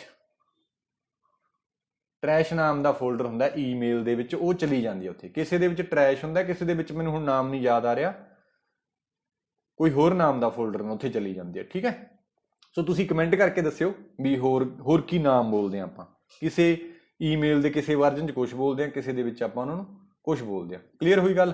ਅਗਲਾ ਕੁਐਸਚਨ ਹੈ, dash is heart of operating system. Heart ਆਪਾਂ ਨੂੰ ਪਤਾ, ਆਪਾਂ ਪਿਛਲੀਆਂ ਵੀਡੀਓ 'ਚ ਗੱਲਬਾਤ ਕਰ ਚੁੱਕੇ ਹਾਂ। ਕਰਨਲ ਨੂੰ ਹਾਰਟ ਬੋਲਦੇ ਹਾਂ। ਕਰਨਲ ਜਿਹੜਾ ਹੁੰਦਾ ਆਪਰੇਟਿੰਗ ਸਿਸਟਮ ਦਾ ਮੇਨ ਬੰਦਾ ਹੁੰਦਾ, ਜਿਹੜਾ ਸਾਰੀਆਂ ਗੱਲਾਂ ਬਾਤਾਂ ਕਰਵਾਉਂਦਾ ਹੈ, ਹਾਰਡਵੇਅਰ ਤੋਂ ਕੰਮ ਕਰਾਉਂਦਾ ਹੈ। ਕਲੀਅਰ? ਅਗਲਾ ਕੁਐਸਚਨ ਹੈ, ਇਨ MS Excel 2019 ਵਿੱਚ shortcut key use to add new sheet. ਇਹ ਆਪਾਂ ਨੂੰ ਪਤਾ ਹੀ ਹੈ, ਨਿਊ ਵਰਕਸ਼ੀਟ ਐਡ ਕਰਨੀ ਹੈ ਸ਼ਿਫਟ F11, ਤੇ ਜੇ ਵਰਕਸ਼ੀਟ ਕਲੋਜ਼ ਕਰਨੀ ਹੈ, ਬਹੁਤ ਇੰਪੋਰਟੈਂਟ ਨੇ, ਦੋਨੇ ਪੁੱਛੇ ਜਾ ਸਕਦੇ। ਕੰਟਰੋਲ W ਦੇ ਨਾਲ ਆਪਾਂ ਕਲੋਜ਼ ਕਰ ਸਕਦੇ ਹਾਂ, ਤੇ ਸ਼ਿਫਟ F11 ਦੇ ਨਾਲ ਆਪਾਂ ਨਵੀਂ ਸ਼ੀਟ। ਅਗਲਾ ਕੁਐਸਚਨ ਹੈ, ਇਨ MS PowerPoint 2019 ਵਿੱਚ shortcut key use to ungroup the selected group. ਇਹ ਆਪਾਂ ਪਿਛਲੀਆਂ ਵੀਡੀਓ 'ਚ ਕੁਐਸਚਨ ਆ ਚੁੱਕਿਆ ਇਹਦੇ ਨਾਲ ਦਾ, ਗਰੁੱਪ ਦੇ ਲਈ ਪੁੱਛਿਆ ਸੀ। ਜੇ ਗਰੁੱਪ ਬਣਾਉਣਾ ਹੈ ਤਾਂ ਕੰਟਰੋਲ G, ਅਨਗਰੁੱਪ ਕਰਨਾ ਕੰਟਰੋਲ ਸ਼ਿਫਟ G। ਇਹ ਵੀ ਇੰਪੋਰਟੈਂਟ ਹੈ, ਕੰਟਰੋਲ ਸ਼ਿਫਟ G। ਆਹ ਵੀ ਵਧੀਆ ਕੁਐਸਚਨ ਆ ਗਿਆ, ਡਾਇਰੈਕਟ ਸਿੱਧਾ ਕੁਐਸਚਨ ਆ ਗਿਆ। ਦੇਖੋ ਮੈਂ ਤੁਹਾਨੂੰ ਦੱਸਿਆ ਸੀ ਨਾ, 1 KB 2 ਦੀ ਪਾਵਰ 10, ਹੁਣ ਆਪਾਂ ਸ਼ਾਰਟਕਟ ਲਿਖਾਂਗੇ 2 ਦੀ ਪਾਵਰ 10 ਬਾਈਟ, 1 MB 2 ਦੀ ਪਾਵਰ 20 ਬਾਈਟਸ, 1 GB 2 ਦੀ ਪਾਵਰ 30 ਬਾਈਟਸ, 1 TB 2 ਦੀ ਪਾਵਰ 40 ਬਾਈਟਸ, ਤੇ 1 ਪੈਟਾਬਾਈਟਸ 2 ਦੀ ਪਾਵਰ 50 ਬਾਈਟਸ। ਕਲੀਅਰ ਹੈ? ਤਾਂ ਇਹ ਆਪਾਂ ਯਾਦ ਰੱਖਣਾ, KB MB, KB ਤੋਂ ਪਹਿਲਾਂ ਵੀ ਦੱਸਦੇ ਹਾਂ, ਬਾਈਟ ਬਿਟ, ਤੇ ਇੱਥੇ ਨਿਬਲ, KB MB GB ਤੇ TB। ਇੱਥੋਂ ਤੱਕ ਯਾਦ ਹੋ ਗਿਆ। ਫਿਰ ਪੈਜੀ PB XB EB sorry XB ਨਹੀਂ ZB ਤੇ YB। ਪੈਟਾਬਾਈਟ ਐਗਜ਼ਾਬਾਈਟ ਜੈਟਾਬਾਈਟ ਤੇ ਯੋਟਾਬਾਈਟ ਇਹਨੂੰ ਪੈਜੀ ਤੋਂ ਯਾਦ ਰੱਖਾਂਗੇ ਆਪਾਂ। ਤੇ ਆ ਯਾਦ ਹੀ ਹੈ bit smallest unit of memory ਬਹੁਤ ਵਾਰੀ ਦੱਸਿਆ ਬਿਟ। ਫਿਰ ਨਿਬਲ ਹੁੰਦਾ ਕੰਬੀਨੇਸ਼ਨ ਆਫ 4 ਬਿਟਸ ਤੇ ਬਾਈਟ ਹੁੰਦਾ combination of 8 bits. ਕਿਲੋਬਾਈਟਸ ਮੈਗਾਬਾਈਟਸ gigabytes ਟੈਰਾਬਾਈਟਸ clear. So ਕਿਲੋਬਾਈਟਸ 2 the power 10 2 the power 20 mega 2 the power 30 Terra PETA 2 the power 50। ਤਾਂ ਪੈਟਾ ਕਿਹਦੇ ਨਾਲ ਮਿਲੂਗਾ D ਦਾ ਹੈਗਾ ਦੂਸਰਾ। D ਦਾ ਦੂਸਰਾ ਕਿਹੜੇ ਚ ਇੱਕੋ ਚ ਆਨਸਰ B ਹੈ ਪਰ ਬਾਕੀਆਂ ਦਾ ਵੀ ਮਿਲਾ ਲਾਂਗੇ। ਟੈਰਾ ਦਾ ਹੈਗਾ 2 ਦੀ ਪਾਵਰ 40 2 ਦੀ ਪਾਵਰ 40। C ਦਾ ਫਿਰ C ਦਾ ਆਪਣੇ ਕੋਲੇ ਹੈਗਾ C ਦਾ ਹੈਗਾ ਚੌਥਾ C ਦਾ ਚੌਥਾ ਤਾਂ B ਆਨਸਰ ਹੈ ਠੀਕ ਹੈ। ਇਸ ਤਰੀਕੇ ਨਾਲ ਤੁਸੀਂ ਇਹ ਕੁਐਸਚਨ ਕਰ ਸਕਦੇ ਹੋ। ਬੜਾ ਸੌਖਾ ਕੁਐਸਚਨ ਸੀ। ਅਗਲਾ ਫਿਰ ਕੁਐਸਚਨ ਇਹ ਹੈਗਾ ਕੁਐਸਚਨ ਵੀ ਆ ਪਿੱਛੇ ਜੇ ਪੇਪਰ ਹੋਇਆ 25 ਸਤੰਬਰ ਨੂੰ ਅੰਗਣਵਾੜੀ ਸੁਪਰਵਾਈਜ਼ਰ ਦਾ। ਬਹੁਤ ਵਧੀਆ ਕੁਐਸਚਨ ਲੱਗਿਆ ਮੈਨੂੰ ਇਹ। Resolution power of computer is measured in ਮੈਂ ਤੁਹਾਨੂੰ ਦੱਸ ਚੁੱਕਿਆ ਪਿਕਸਲ ਦੇ ਵਿੱਚ ਮੈਜ਼ਰ ਕਰਦੇ ਆ। ਤੇ ਇਹ ਆਪਾਂ ਪਿਕਸਲ ਡੈਂਸਿਟੀ ਸੀ ਪਰ ਸਕੁਆਇਰ ਸੈਂਟੀਮੀਟਰ ਠੀਕ ਹੈ। ਜਿਵੇਂ 1 ਇੰਚ ਦੇ ਵਿੱਚ ਇਹ ਘੱਟ ਡੈਂਸਿਟੀ ਹੈ ਤੇ ਇਹ ਜ਼ਿਆਦਾ ਪਿਕਸਲਸ ਨੇ ਹੋਰ ਜ਼ਿਆਦਾ ਨੇ ਹਾਈ ਡੈਂਸਿਟੀ ਹੈ ਠੀਕ ਹੈ। ਸੋ ਇਹ ਹੈ ਤੇ ਕੀੜੀਆਂ ਚੜਨ ਲੱਗ ਗਈਆਂ। ਇਹ ਕੀੜੀ ਕਹਿਣ ਲੱਗ ਗਈ ਵੀ ਵੀਡੀਓ ਬਹੁਤ ਲੰਬੀ ਹੋ ਗਈ ਹੈ ਨਾ। ਸੋ ਰੈਜ਼ੋਲੂਸ਼ਨ ਕਾਹਦੇ ਚ ਮੈਜ਼ਰ ਕਰਦੇ ਆ A ਦੇ ਵਿੱਚ। ਇੱਥੇ ਆਪਾਂ ਯਾਦ ਰੱਖਣੀ ਹੈ ਗੱਲ ਰੈਜ਼ੋਲੂਸ਼ਨ ਆਫ ਕੰਪਿਊਟਰ। ਜਦ ਤੱਕ ਕੰਪਿਊਟਰ ਕਹਦੇ ਜਾਂ ਇਮੇਜ ਬੋਲਦੇ ਤੇ ਜਾਂ ਵੀਡੀਓ ਬੋਲਦੇ ਤਾਂ ਉਹਨੂੰ ਪਿਕਸਲ 'ਚ ਹੀ ਮੈਜ਼ਰ ਕਰਦੇ ਆ। PPI ਕੀ ਹੁੰਦਾ ਪਿਕਸਲ ਪਰ ਇੰਚ। ਬਹੁਤ ਇੰਪੋਰਟੈਂਟ ਗੱਲ ਹੈ। ਉਵੇਂ ਹੀ ਪ੍ਰਿੰਟਰ ਦੀ ਰੈਜ਼ੋਲੂਸ਼ਨ ਡਾਟਸ 'ਚ ਮੈਜ਼ਰ ਕਰਦੇ ਆ। ਇਹ ਹੁੰਦਾ DPI ਡਾਟਸ ਪਰ ਇੰਚ। ਤੇ ਜਿਹੜੀ ਆਹ ਵਾਲੀ ਕੰਪਿਊਟਰ ਦੀ PPI ਤੇ DPI 'ਚ ਫਰਕ ਪੁੱਛ ਲੈ ਜੇ ਪੁੱਛਦਾ ਨਹੀਂ ਵੈਸੇ। ਇਹ ਹੁੰਦੀ ਹੈ ਇਨਪੁੱਟ ਰੈਜ਼ੋਲੂਸ਼ਨ। ਇਨਪੁੱਟ ਹੋ ਗਈ ਨਾ ਕਿਉਂਕਿ ਕੈਮਰਾ ਤੇ ਵੀਡੀਓ ਤੋਂ ਇਨਪੁੱਟ ਲੈਂਦੇ ਆ। ਇਹ ਆਊਟਪੁੱਟ ਇੱਥੇ ਆਪਾਂ ਪ੍ਰਿੰਟ ਕਰਦੇ ਆ ਤੇ ਆਊਟਪੁੱਟ ਰੈਜ਼ੋਲੂਸ਼ਨ ਯਾਦ ਰੱਖਣਾ। ਦੋਨੋਂ ਇੰਪੋਰਟੈਂਟ ਗੱਲਾਂ ਸੀ। ਇਹ ਵੀ ਸਬ ਇੰਸਪੈਕਟਰ ਦਾ ਕੁਐਸਚਨ ਹੈ ਮੈਨੂੰ ਵਧੀਆ ਲੱਗਿਆ ਮੈਂ ਤਾਂ ਪਾਇਆ ਹੋਇਆ। ਪੁੱਛਿਆ ਜਾ ਸਕਦਾ ਹੈ। Dash function in Microsoft Excel worksheet ਰਿਪਰੈਜ਼ੈਂਟਸ the total number of entries. ਤਾਂ ਇੱਥੇ ਬੜਾ ਸਾ ਆਪਾਂ ਨੂੰ ਕਨਫਿਊਜ਼ਨ ਹੋ ਜਾਂਦੀ ਹੈ। ਵੈਸੇ ਤਾਂ ਬਹੁਤ ਸਾਰੇ ਫੰਕਸ਼ਨਸ ਨੇ ਜਿਵੇਂ ਸਮ ਫੰਕਸ਼ਨ ਹੈ ਐਕਸਲ ਦੇ ਹੈ ਨਾ ਫਾਰਮੂਲਾਜ਼ ਐਵਰੇਜ ਕਾਊਂਟ ਏ ਮੋਡ ਨਾਓ ਟੂਡੇ ਫੈਕਟੋਰੀਅਲ ਟ੍ਰਿਮ ਮਿਨ ਮੈਕਸ। ਸਮ ਕੀ ਕਰਦਾ ਹੈ 2 ਨੰਬਰਾਂ ਦਾ ਇੱਕ ਮੰਨ ਲਓ ਲਿਸਟ ਹੈ ਆਪਣੇ ਕੋਲੇ। ਇੱਥੇ ਨੰਬਰ ਨੇ ਮਾਰਕਸ ਦਿੱਤੇ ਹੋਏ ਨੇ 10 20 30 ਤੇ 40। ਜੇ ਇਹਨਾਂ ਦਾ ਸਮ ਕਰ ਦਈਏ ਆਪਾਂ ਤਾਂ 40 ਤੇ 40 80 ਤੇ 100 ਸਮ ਤਾਂ ਆ ਗਿਆ 100 ਠੀਕ ਹੈ। ਜੇ ਕਾਊਂਟ ਲਾ ਦਈਏ ਫਿਰ ਇਹਨਾਂ ਦਾ ਹੋ ਜਾਊਗਾ 1 2 3 4 ਕਿਉਂਕਿ ਇੰਨੀਆਂ ਵੈਲਿਊ ਤੇ ਲਾਵਾਂਗੇ ਨਾ ਕਾਊਂਟ ਹੋ ਜਾਊਗਾ 40। ਤਾਂ ਹੁਣ ਉਹਨੇ ਪੁੱਛਿਆ ਆਪਣੇ ਤੋਂ ਕੀ ਹੈ Excel ਰਿਪਰੈਜ਼ੈਂਟਸ the total number of entry ਦੱਸਣੀਆਂ ਕਿੰਨੀਆਂ ਨੇ। ਸਟੂਡੈਂਟਸ ਨੇ ਗਲਤ ਕੀਤਾ ਵੀ ਟੋਟਲ ਦੱਸਣ ਦੇ ਲਈ ਆਪਾਂ ਸਮ ਲਾਤਾ। ਸਮ ਆਨਸਰ ਨਹੀਂ ਹੈ ਐਵਰੇਜ ਵੀ ਨਹੀਂ ਹੈ ਤਾਂ ਕਾਊਂਟ ਇਹਦਾ ਆਨਸਰ ਹੈ ਸੀ ਠੀਕ ਹੈ। ਇਹ ਸਾਰੇ ਫੰਕਸ਼ਨਸ ਨੇ ਇਹਨਾਂ ਦੇ ਵਿੱਚੋਂ ਕਾਊਂਟ ਤੇ ਕਾਊਂਟ A ਇਹਦੇ ਬਾਰੇ ਮੈਂ ਦੱਸ ਦੇਣਾ ਕੁਐਸਚਨ ਵੀ ਕਰਾ ਦੇਣਾ। ਮੋਡ ਹੈ ਜਿਹੜਾ ਰਿਮਾਈਂਡਰ ਦੱਸਦਾ ਜਿਵੇਂ 3 ਜਾਂ ਐ ਲੈ ਲੈਣੇ ਆ 5 ਮੋਡ 2 ਲੈ ਲਈਏ ਤਾਂ 5 ਨੂੰ ਜੇਕਰ ਆਪਾਂ ਵੰਡ ਲਈਏ 2 ਦੇ ਨਾਲ 5 ਵਿੱਚ ਰੱਖ ਲਾਂਗੇ 2 ਦੂਣੀ 4 1 ਬਚ ਗਿਆ। ਤਾਂ ਇੱਕ ਜਿਹੜਾ ਇਹ ਮੋਡ ਹੈ ਇਹ ਆਪਾਂ ਨੂੰ ਪਤਾ ਹੀ ਹੈ ਵੀ ਕੀ ਕਹਿੰਦੇ ਹੁੰਦੇ ਇਹਨੂੰ ਡਿਵੀਡੈਂਡ ਬੋਲਦੇ ਡਿਵਾਈਜ਼ਰ ਆ ਜਾਊਗਾ ਠੀਕ ਹੈ। ਸੋ ਇਹਦਾ ਆਨਸਰ ਆ ਜਾਊਗਾ 1 ਮੋਡ ਇਹ ਚੀਜ਼ ਦੱਸਦਾ ਨਾ। ਉਹ ਆਪਾਂ ਨੂੰ ਪਤਾ ਹੈ ਇਹ ਆਪਾਂ ਕਰ ਚੁੱਕੇ ਹਾਂ ਆਲਰੇਡੀ ਟਾਈਮ ਵਗੈਰਾ ਟੂਡੇ ਵਗੈਰਾ ਹੈ ਨਾ। ਫੈਕਟੋਰੀਅਲ ਦੇ ਨਾਲ ਫੈਕਟ ਕੀ ਦੱਸਦਾ ਜਿਵੇਂ ਫੈਕਟ 3 ਆ ਜੇ ਆਪਾਂ ਨੂੰ ਇੱਥੇ 3 ਪਾ ਦਈਏ ਤਾਂ ਇਹਦਾ ਮਤਲਬ ਹੁੰਦਾ 3 × 2 × 1। ਜੇ ਫੈਕਟ 5 ਆ ਜੇ 5 ਫੈਕਟੋਰੀਅਲ ਆ ਜੇ ਤਾਂ 5 × 4 × 3 × 2 × 1 5 ਚੌਕਾ 20 ਤੇ 60 ਦੂਣੀ 120 ਫਿਰ 120 ਆਨਸਰ ਹੈ। ਇਸ ਤਰ੍ਹਾਂ ਕਰਕੇ ਵੀ ਕੁਐਸਚਨ ਪੁੱਛ ਸਕਦਾ ਹੈ। ਮਿਨੀਮਮ ਤੇ ਮੈਕਸ ਮਿਨ ਦੇ ਵਿੱਚੋਂ ਜਿਵੇਂ ਆਪਾਂ ਨੂੰ ਇਹਦੇ ਵਿੱਚੋਂ ਜੇ ਮਿਨ ਪੁੱਛ ਲੂਗਾ ਤਾਂ ਇਹਦੇ ਵੈਲਿਊ 10 ਆ ਜੂ ਮੈਕਸ ਪੁੱਛ ਲੂ 40 ਆ ਜੂਗਾ। ਕਲੀਅਰ ਹੋਈ ਗੱਲ। ਸੋ ਇਹ ਮੈਂ ਦੱਸ ਦਿੰਦਾ ਸਮ ਆਪਾਂ ਨੂੰ ਪਤਾ ਲੱਗ ਗਿਆ ਐਵਰੇਜ ਪਤਾ ਲੱਗ ਗਈ। ਇਹਨਾਂ ਦੀ ਐਵਰੇਜ ਪੁੱਛ ਲੇ ਸਾਰਿਆਂ ਨੂੰ ਜੋੜ ਕੇ 100 ਡਿਵਾਈਡਡ ਬਾਈ 4 ਕਰ ਦਾਂਗੇ 25 ਐਵਰੇਜ ਹੈ ਜੀ 25 ਚੌਕਾ 100 ਹੈ ਨਾ। ਤਾਂ ਹੁਣ ਆਪਾਂ ਕਾਊਂਟ ਤੇ ਕਾਊਂਟ ਏ ਦੀ ਗੱਲ ਕਰਦੇ ਹਾਂ। ਜਿਵੇਂ ਹੁਣ ਆਹ ਰੋਲ ਨੰਬਰ ਨੇ ਆ ਉਹਨਾਂ ਦੇ ਮਾਰਕਸ ਨੇ ਆਹ ਬੰਦੇ ਨੇ ਮਾਰਕਸ ਨਹੀਂ ਭਰੇ ਹੋਏ ਭੁੱਲ ਗਏ ਤਾਂ ਇਹ ਐਬਸੈਂਟ ਆ ਗਿਆ। ਜੇਕਰ ਕਾਊਂਟ ਲਾ ਦਾਂਗੇ ਤਾਂ ਉਹ 4 ਦੱਸ ਦੂਗਾ ਕਿਵੇਂ 1 2 3 4 ਸੌਰੀ ਹੈ ਨਾ। ਤਾਂ ਗਿਣ ਕੇ ਉਹ ਕੀ ਦੱਸ ਦੂਗਾ ਸਾਨੂੰ 4 ਵੈਲਿਊਜ਼ ਨੇ। ਬਟ ਜੇਕਰ ਕਾਊਂਟ A ਲਾ ਦਾਂਗੇ ਕਾਊਂਟ A ਐਬਸੈਂਟ ਨੂੰ ਵੀ ਕਾਊਂਟ ਕਰ ਲੂਗਾ, ਨॉन ਐम्प्टी ਵੈਲਿਊ ਨੂੰ ਕਾਊਂਟ ਨਹੀਂ ਕਰਦਾ। ਤਾਂ count A does not count empty cell. Count ਹੈ ਜਿਹੜਾ ਓਨਲੀ ਨੂਮੈਰਿਕ ਵੈਲਿਊ ਨੂੰ ਕਾਊਂਟ ਕਰਦਾ ਹੈ। ਸੋ ਬਹੁਤ ਇੰਪੋਰਟੈਂਟ ਕੁਐਸਚਨ ਹੈ, ਲਾਇਬ੍ਰੇਰੀ ਦੇ ਪੇਪਰ ਦੇ ਵਿੱਚ ਆਇਆ ਹੋਇਆ ਇਹ ਕੁਐਸਚਨ ਹੈ। What does count a function do? Count ਕੀ ਕਰਦਾ? Count non empty cells. ਫਿਰ ਇਹਦਾ ਡੀ ਆਂਸਰ ਹੈ। ਕਲੀਅਰ ਹੋਈ ਗੱਲ ਵੀ? ਅਗਲਾ ਕੁਐਸਚਨ ਆ ਗਿਆ, ਵਿਚ of the below is not example of hardware. ਪੜੋ ਕੁਐਸਚਨ, ਪਾਣੀ ਪੀ ਲਓ ਥੋੜਾ ਜਿਹਾ।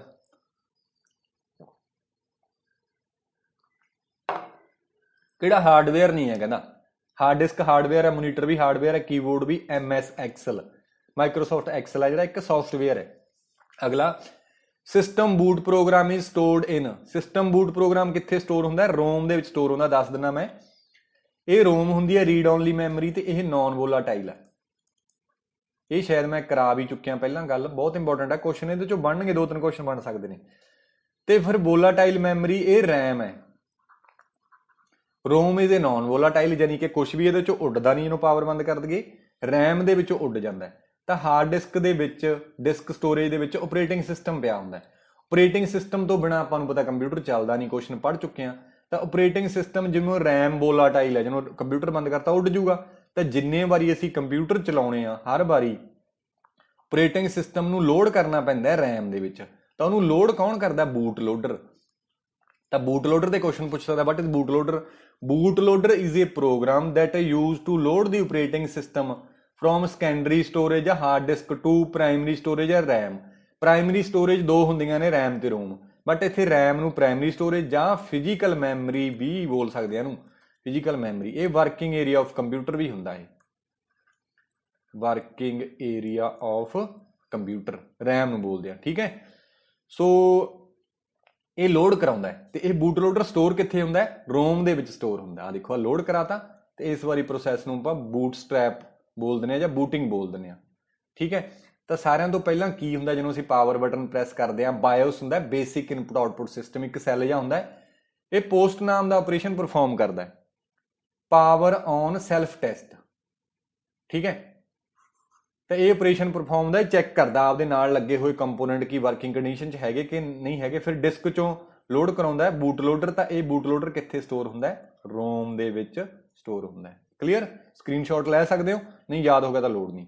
ਸੋ ਫਿਰ ਇਹਦਾ ਆਨਸਰ ਕੀ ਸੀਗਾ? ਡੀ। ਅਗਲਾ ਕੁਐਸਚਨ ਹੈ, which group of lines connect CPU to memory and input output device. ਆਪਾਂ ਨੂੰ ਪਤਾ ਤਾਰਾਂ ਨਹੀਂ ਬੋਲਦੇ ਕੰਪਿਊਟਰ 'ਚ, ਬੱਸ ਬੋਲਦੇ ਆ, ਕੇਬਲ ਵੀ ਨਹੀਂ ਬੋਲਦੇ, ਹਨਾ, ਬੱਸ ਬੋਲਦੇ ਆ। 3 ਤਰ੍ਹਾਂ ਦੀਆਂ ਬੱਸਾਂ ਆਪਾਂ ਪੜ੍ਹ ਚੁੱਕੇ ਹਾਂ, ਐਡਰੈਸ ਬੱਸ, ਕੰਟਰੋਲ ਬੱਸ ਤੇ ਡੇਟਾ ਬੱਸ।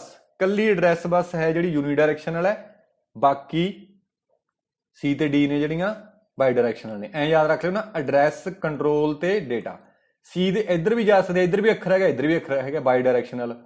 ਡੀ ਦੇ ਤਾਂ ਫਿਰ ਇਹ ਗੱਲ ਗਲਤ ਬਣ ਜੂ। ਏ ਜਿਹੜਾ ਹੈ, ਏ ਤੋਂ ਸ਼ੁਰੂ ਹੁੰਦਾ, ਯੂਨੀਡਾਇਰੈਕਸ਼ਨਲ ਹੈ, ਇਹ ਇੱਧਰ ਹੀ ਜਾ ਸਕਦਾ, ਠੀਕ ਹੈ। ਡੀ ਤੋਂ ਅੱਗੇ ਅੱਖਰ ABC ਲੈ ਲਓ ਨਾ, ਅੱਗੇ ABC ਤੇ ਏ ਤੋਂ ਇੱਧਰਲੇ ਪਾਸੇ ਕੋਈ ਅੱਖਰ ਨਹੀਂ ਹੁੰਦਾ, ਇੱਧਰ ਹੀ ਹੁੰਦਾ ਯੂਨੀਡਾਇਰੈਕਸ਼ਨਲ। ਏ ਬਾਕੀ ਦੀਆਂ ਦੋਨੇ ਕੀ ਨੇ? ਬਾਈ ਡਾਇਰੈਕਸ਼ਨਲ। ਯਾਦ ਰੱਖਣ ਦਾ ਤਰੀਕਾ, ਵੈਸੇ ਯਾਦ ਰੱਖ ਸਕਦੇ ਹੋ ਤਾਂ ਕੋਈ ਲੋੜ ਨਹੀਂ। ਤਾਂ ਫਿਰ ਬੱਸ ਬੋਲਦੇ ਆ। ਅਗਲਾ, ਇਨ HTTP the letter S stands for. ਇਹ ਤਾਂ ਆਪਾਂ ਨੂੰ ਪਤਾ ਹੀ ਹੈ, S ਕੀ ਹੁੰਦਾ? ਸਟੈਂਡਰਡ ਨਹੀਂ ਹੁੰਦਾ, ਸਿਕਿਉਰ ਹੁੰਦਾ, ਠੀਕ ਹੈ। ਅਗਲਾ, RJ45 is a dash jack, register jack ਹੁੰਦਾ, used by the device to physically connect to ethernet based on local area network. ਆਪਾਂ ਨੂੰ ਪਤਾ ਨੈਟ ਚਲਾਉਣ ਦੇ ਲਈ ਕੰਪਿਊਟਰ ਦੇ ਵਿੱਚ ਇੱਕ RJ45 ਕਨੈਕਟਰ ਲੱਗਦਾ। RJ45 ਕਨੈਕਟਰ ਹੈ, ਇੱਥੇ ਆਪਾਂ ਅਟੈਚ ਕਰਕੇ ਨੈਟ ਚਲਾ ਸਕਦੇ ਹਾਂ। ਇਹ ਪਿੰਨਾਂ ਪੁੱਛਿਆ ਇਹਦੀਆਂ ਕਿੰਨੀਆਂ ਨੇ? ਪਹਿਲ 1 2 3 4 5 6 7 8 8 ਤਾਰਾਂ ਨੇ, 8 ਪਿੰਨਾਂ 'ਚ ਲੱਗਣਗੀਆਂ। ਤਾਂ ਇਹਨੂੰ ਫਿਰ ਆਪਾਂ ਕੀ ਬੋਲ ਦਾਂਗੇ? 8 ਪਿੰਸ। ਬਹੁਤ ਇੰਪੋਰਟੈਂਟ ਹੈ, ਯਾਦ ਰੱਖਣਾ। Internet began with the development of. Internet ਕਹਿੰਦਾ ਕਾਹਦੀ ਡਿਵੈਲਪਮੈਂਟ ਦੇ ਨਾਲ ਸ਼ੁਰੂ ਹੋਇਆ? ਤਾਂ ਇੰਟਰਨੈਟ ਆਪਾਂ ਨੂੰ ਪਤਾ ਹੈ ਫਸਟ ਨੈਟਵਰਕ ਸੀ ਜਿਹੜਾ ARPANET ਸੀ 1969 ਦੇ ਵਿੱਚ by department of defence US military. ਇਹ ਵੀ ਇੰਪੋਰਟੈਂਟ ਹੈ, ਕਈ ਵਾਰੀ ਪੁੱਛ ਲੈਂਦਾ। ਦੁਨੀਆ ਦਾ ਪਹਿਲਾ ਨੈਟਵਰਕ ਕਿਹੜਾ ਸੀ? ARPANET ਸੀ, ਤੇ 1969 ਚ ਬਣਿਆ ਸੀ by department of defence US military ਦੁਆਰਾ। ਅੱਜ ਕੱਲ੍ਹ ਇਹਨੂੰ DARPANET ਬੋਲਿਆ ਜਾਂਦਾ। ਕਿਉਂ DARPANET ਕਿਹਾ ਜਾਂਦਾ? ਕਿਉਂਕਿ ਡਿਫੈਂਸ, ਉਹਨਾਂ ਨੇ ਅੱਗੇ ਡੀ ਲਾਤਾ, D for defence. Clear? ARPANET। ਅਗਲਾ ਕੁਐਸਚਨ ਹੈਗਾ, a piece of icon or image on web page associated with another web is called।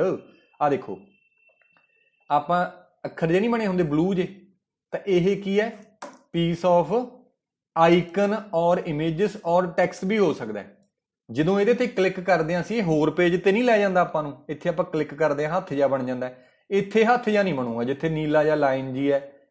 ਜਦੋਂ ਅਸੀਂ ਹੁਣ ਲਾਈਨ ਤਾਂ ਹੈ ਨਹੀਂ, ਜਦੋਂ ਉੱਤੇ ਲੈ ਜਾਵਾਂਗੇ ਉਦੋਂ ਲਾਈਨ ਜੀ ਬਣ ਜਾਂਦੀ ਹੈ। ਕਿਤੇ ਹੋਰ ਆ ਦੂਜੇ ਪੇਜ ਤੇ, ਜਿੱਥੇ ਪੇਜ ਤੇ ਇਹ ਪੁਆਇੰਟ ਕਰ ਰਿਹਾ ਉੱਥੇ ਆਹ ਚੀਜ਼ ਲਿਖੀ ਹੋਈ ਹੈ।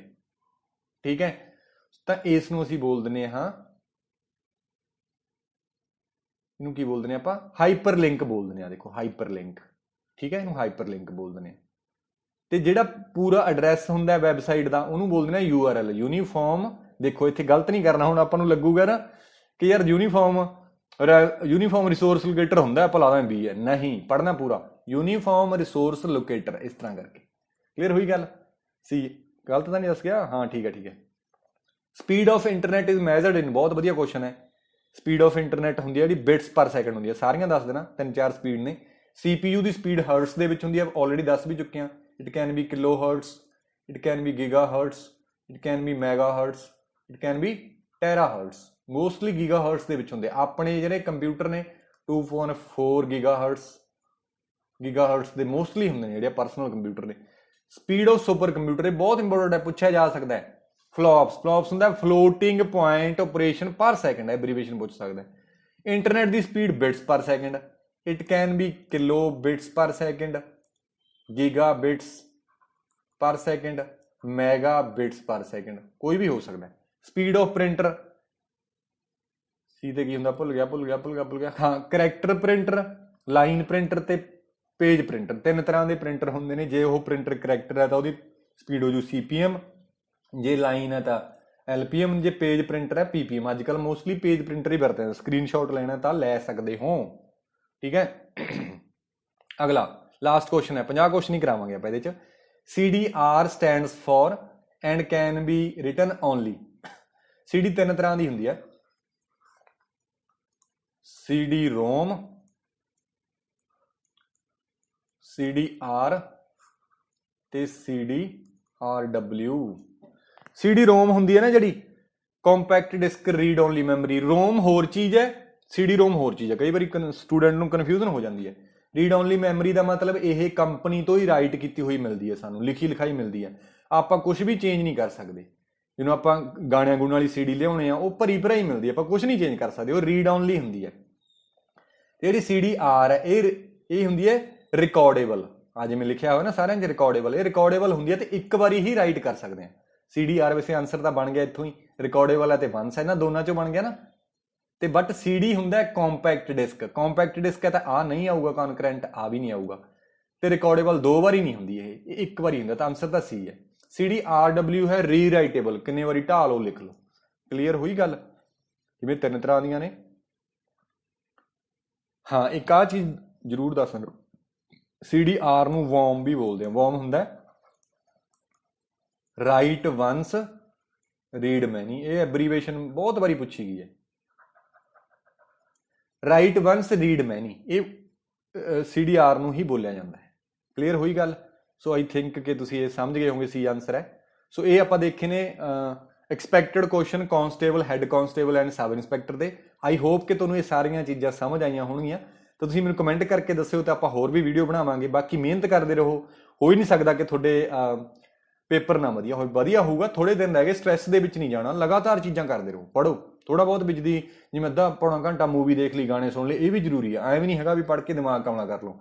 ਤੁਸੀਂ ਤਿਆਰੀ ਕੀਤੀ ਹੈ, ਬਸ ਸਟ੍ਰੈਸ ਮੈਨੇਜਮੈਂਟ ਆਪਣਾ ਬਣਾ ਕੇ ਰੱਖਣਾ ਤੇ ਤੁਹਾਡੀਆਂ ਚੀਜ਼ਾਂ ਆਉਣਗੀਆਂ ਉੱਥੇ ਤੁਹਾਨੂੰ। ਹੁਣ ਇੱਕ ਵਾਰੀ ਪਿੱਛੇ ਮੁੜ ਕੇ ਦੇਖਦੇ ਹਾਂ, ਹਿਸਟਰੀ ਦੇ ਭੁੱਲ ਗਏ ਯਾਰ, ਇੰਨਾ ਕੁਛ ਹੈ, ਪੰਜਾਬੀ ਭੁੱਲ ਗਏ, ਇੰਗਲਿਸ਼ ਭੁੱਲ ਗਏ, ਹੈ ਨਾ, ਮੈਥ ਭੁੱਲ ਗਏ। ਤਾਂ ਇੱਕ ਤੁਸੀਂ ਸ਼ਾਰਟ ਨੋਟਸ ਦੇ ਲਈ ਬਣਾ ਸਕਦੇ ਹੋ ਪੁਆਇੰਟ, ਜਿਹੜੇ ਪੇਪਰ ਤੋਂ ਆਪਾਂ ਜਾਣ ਵਾਲੇ ਦਿਨ ਉਦੋਂ ਵੀ ਪੜ੍ਹ ਸਕਦੇ ਹਾਂ ਜਾਂਦੇ। ਕੋਈ ਫਾਰਮੂਲਾ ਵਗੈਰਾ, ਕੋਈ ਯਾਦ ਰੱਖਣ ਵਾਲੀ ਚੀਜ਼, ਹਰੇਕ ਸਬਜੈਕਟ ਦੇ ਅਲੱਗ-ਅਲੱਗ 2-2 3-3 ਪੇਜ ਬਣਾ ਲਓ, ਇਹ ਤੁਹਾਨੂੰ ਹੈਲਪ ਕਰਨਗੇ। ਨੋਟ ਪੁਆਇੰਟ ਜਿਹਨਾਂ ਨੂੰ ਬੋਲਦੇ ਆ, ਠੀਕ ਹੈ। ਬਾਕੀ ਮਿਹਨਤ ਕਰਦੇ ਰਹੋ, ਮਿਹਨਤ ਕਰਨਾ ਆਪਣਾ ਹੱਕ ਹੈ ਤੇ ਬਾਕੀ ਚੀਜ਼ਾਂ ਕਰਨੀਆਂ ਪਰਮਾਤਮਾ ਦੇ ਹੱਥ 'ਚ। ਥੈਂਕ ਯੂ, ਮਿਲਦੇ ਆ ਅਗਲੀ ਵੀਡੀਓ ਦੇ ਵਿੱਚ। Thank you.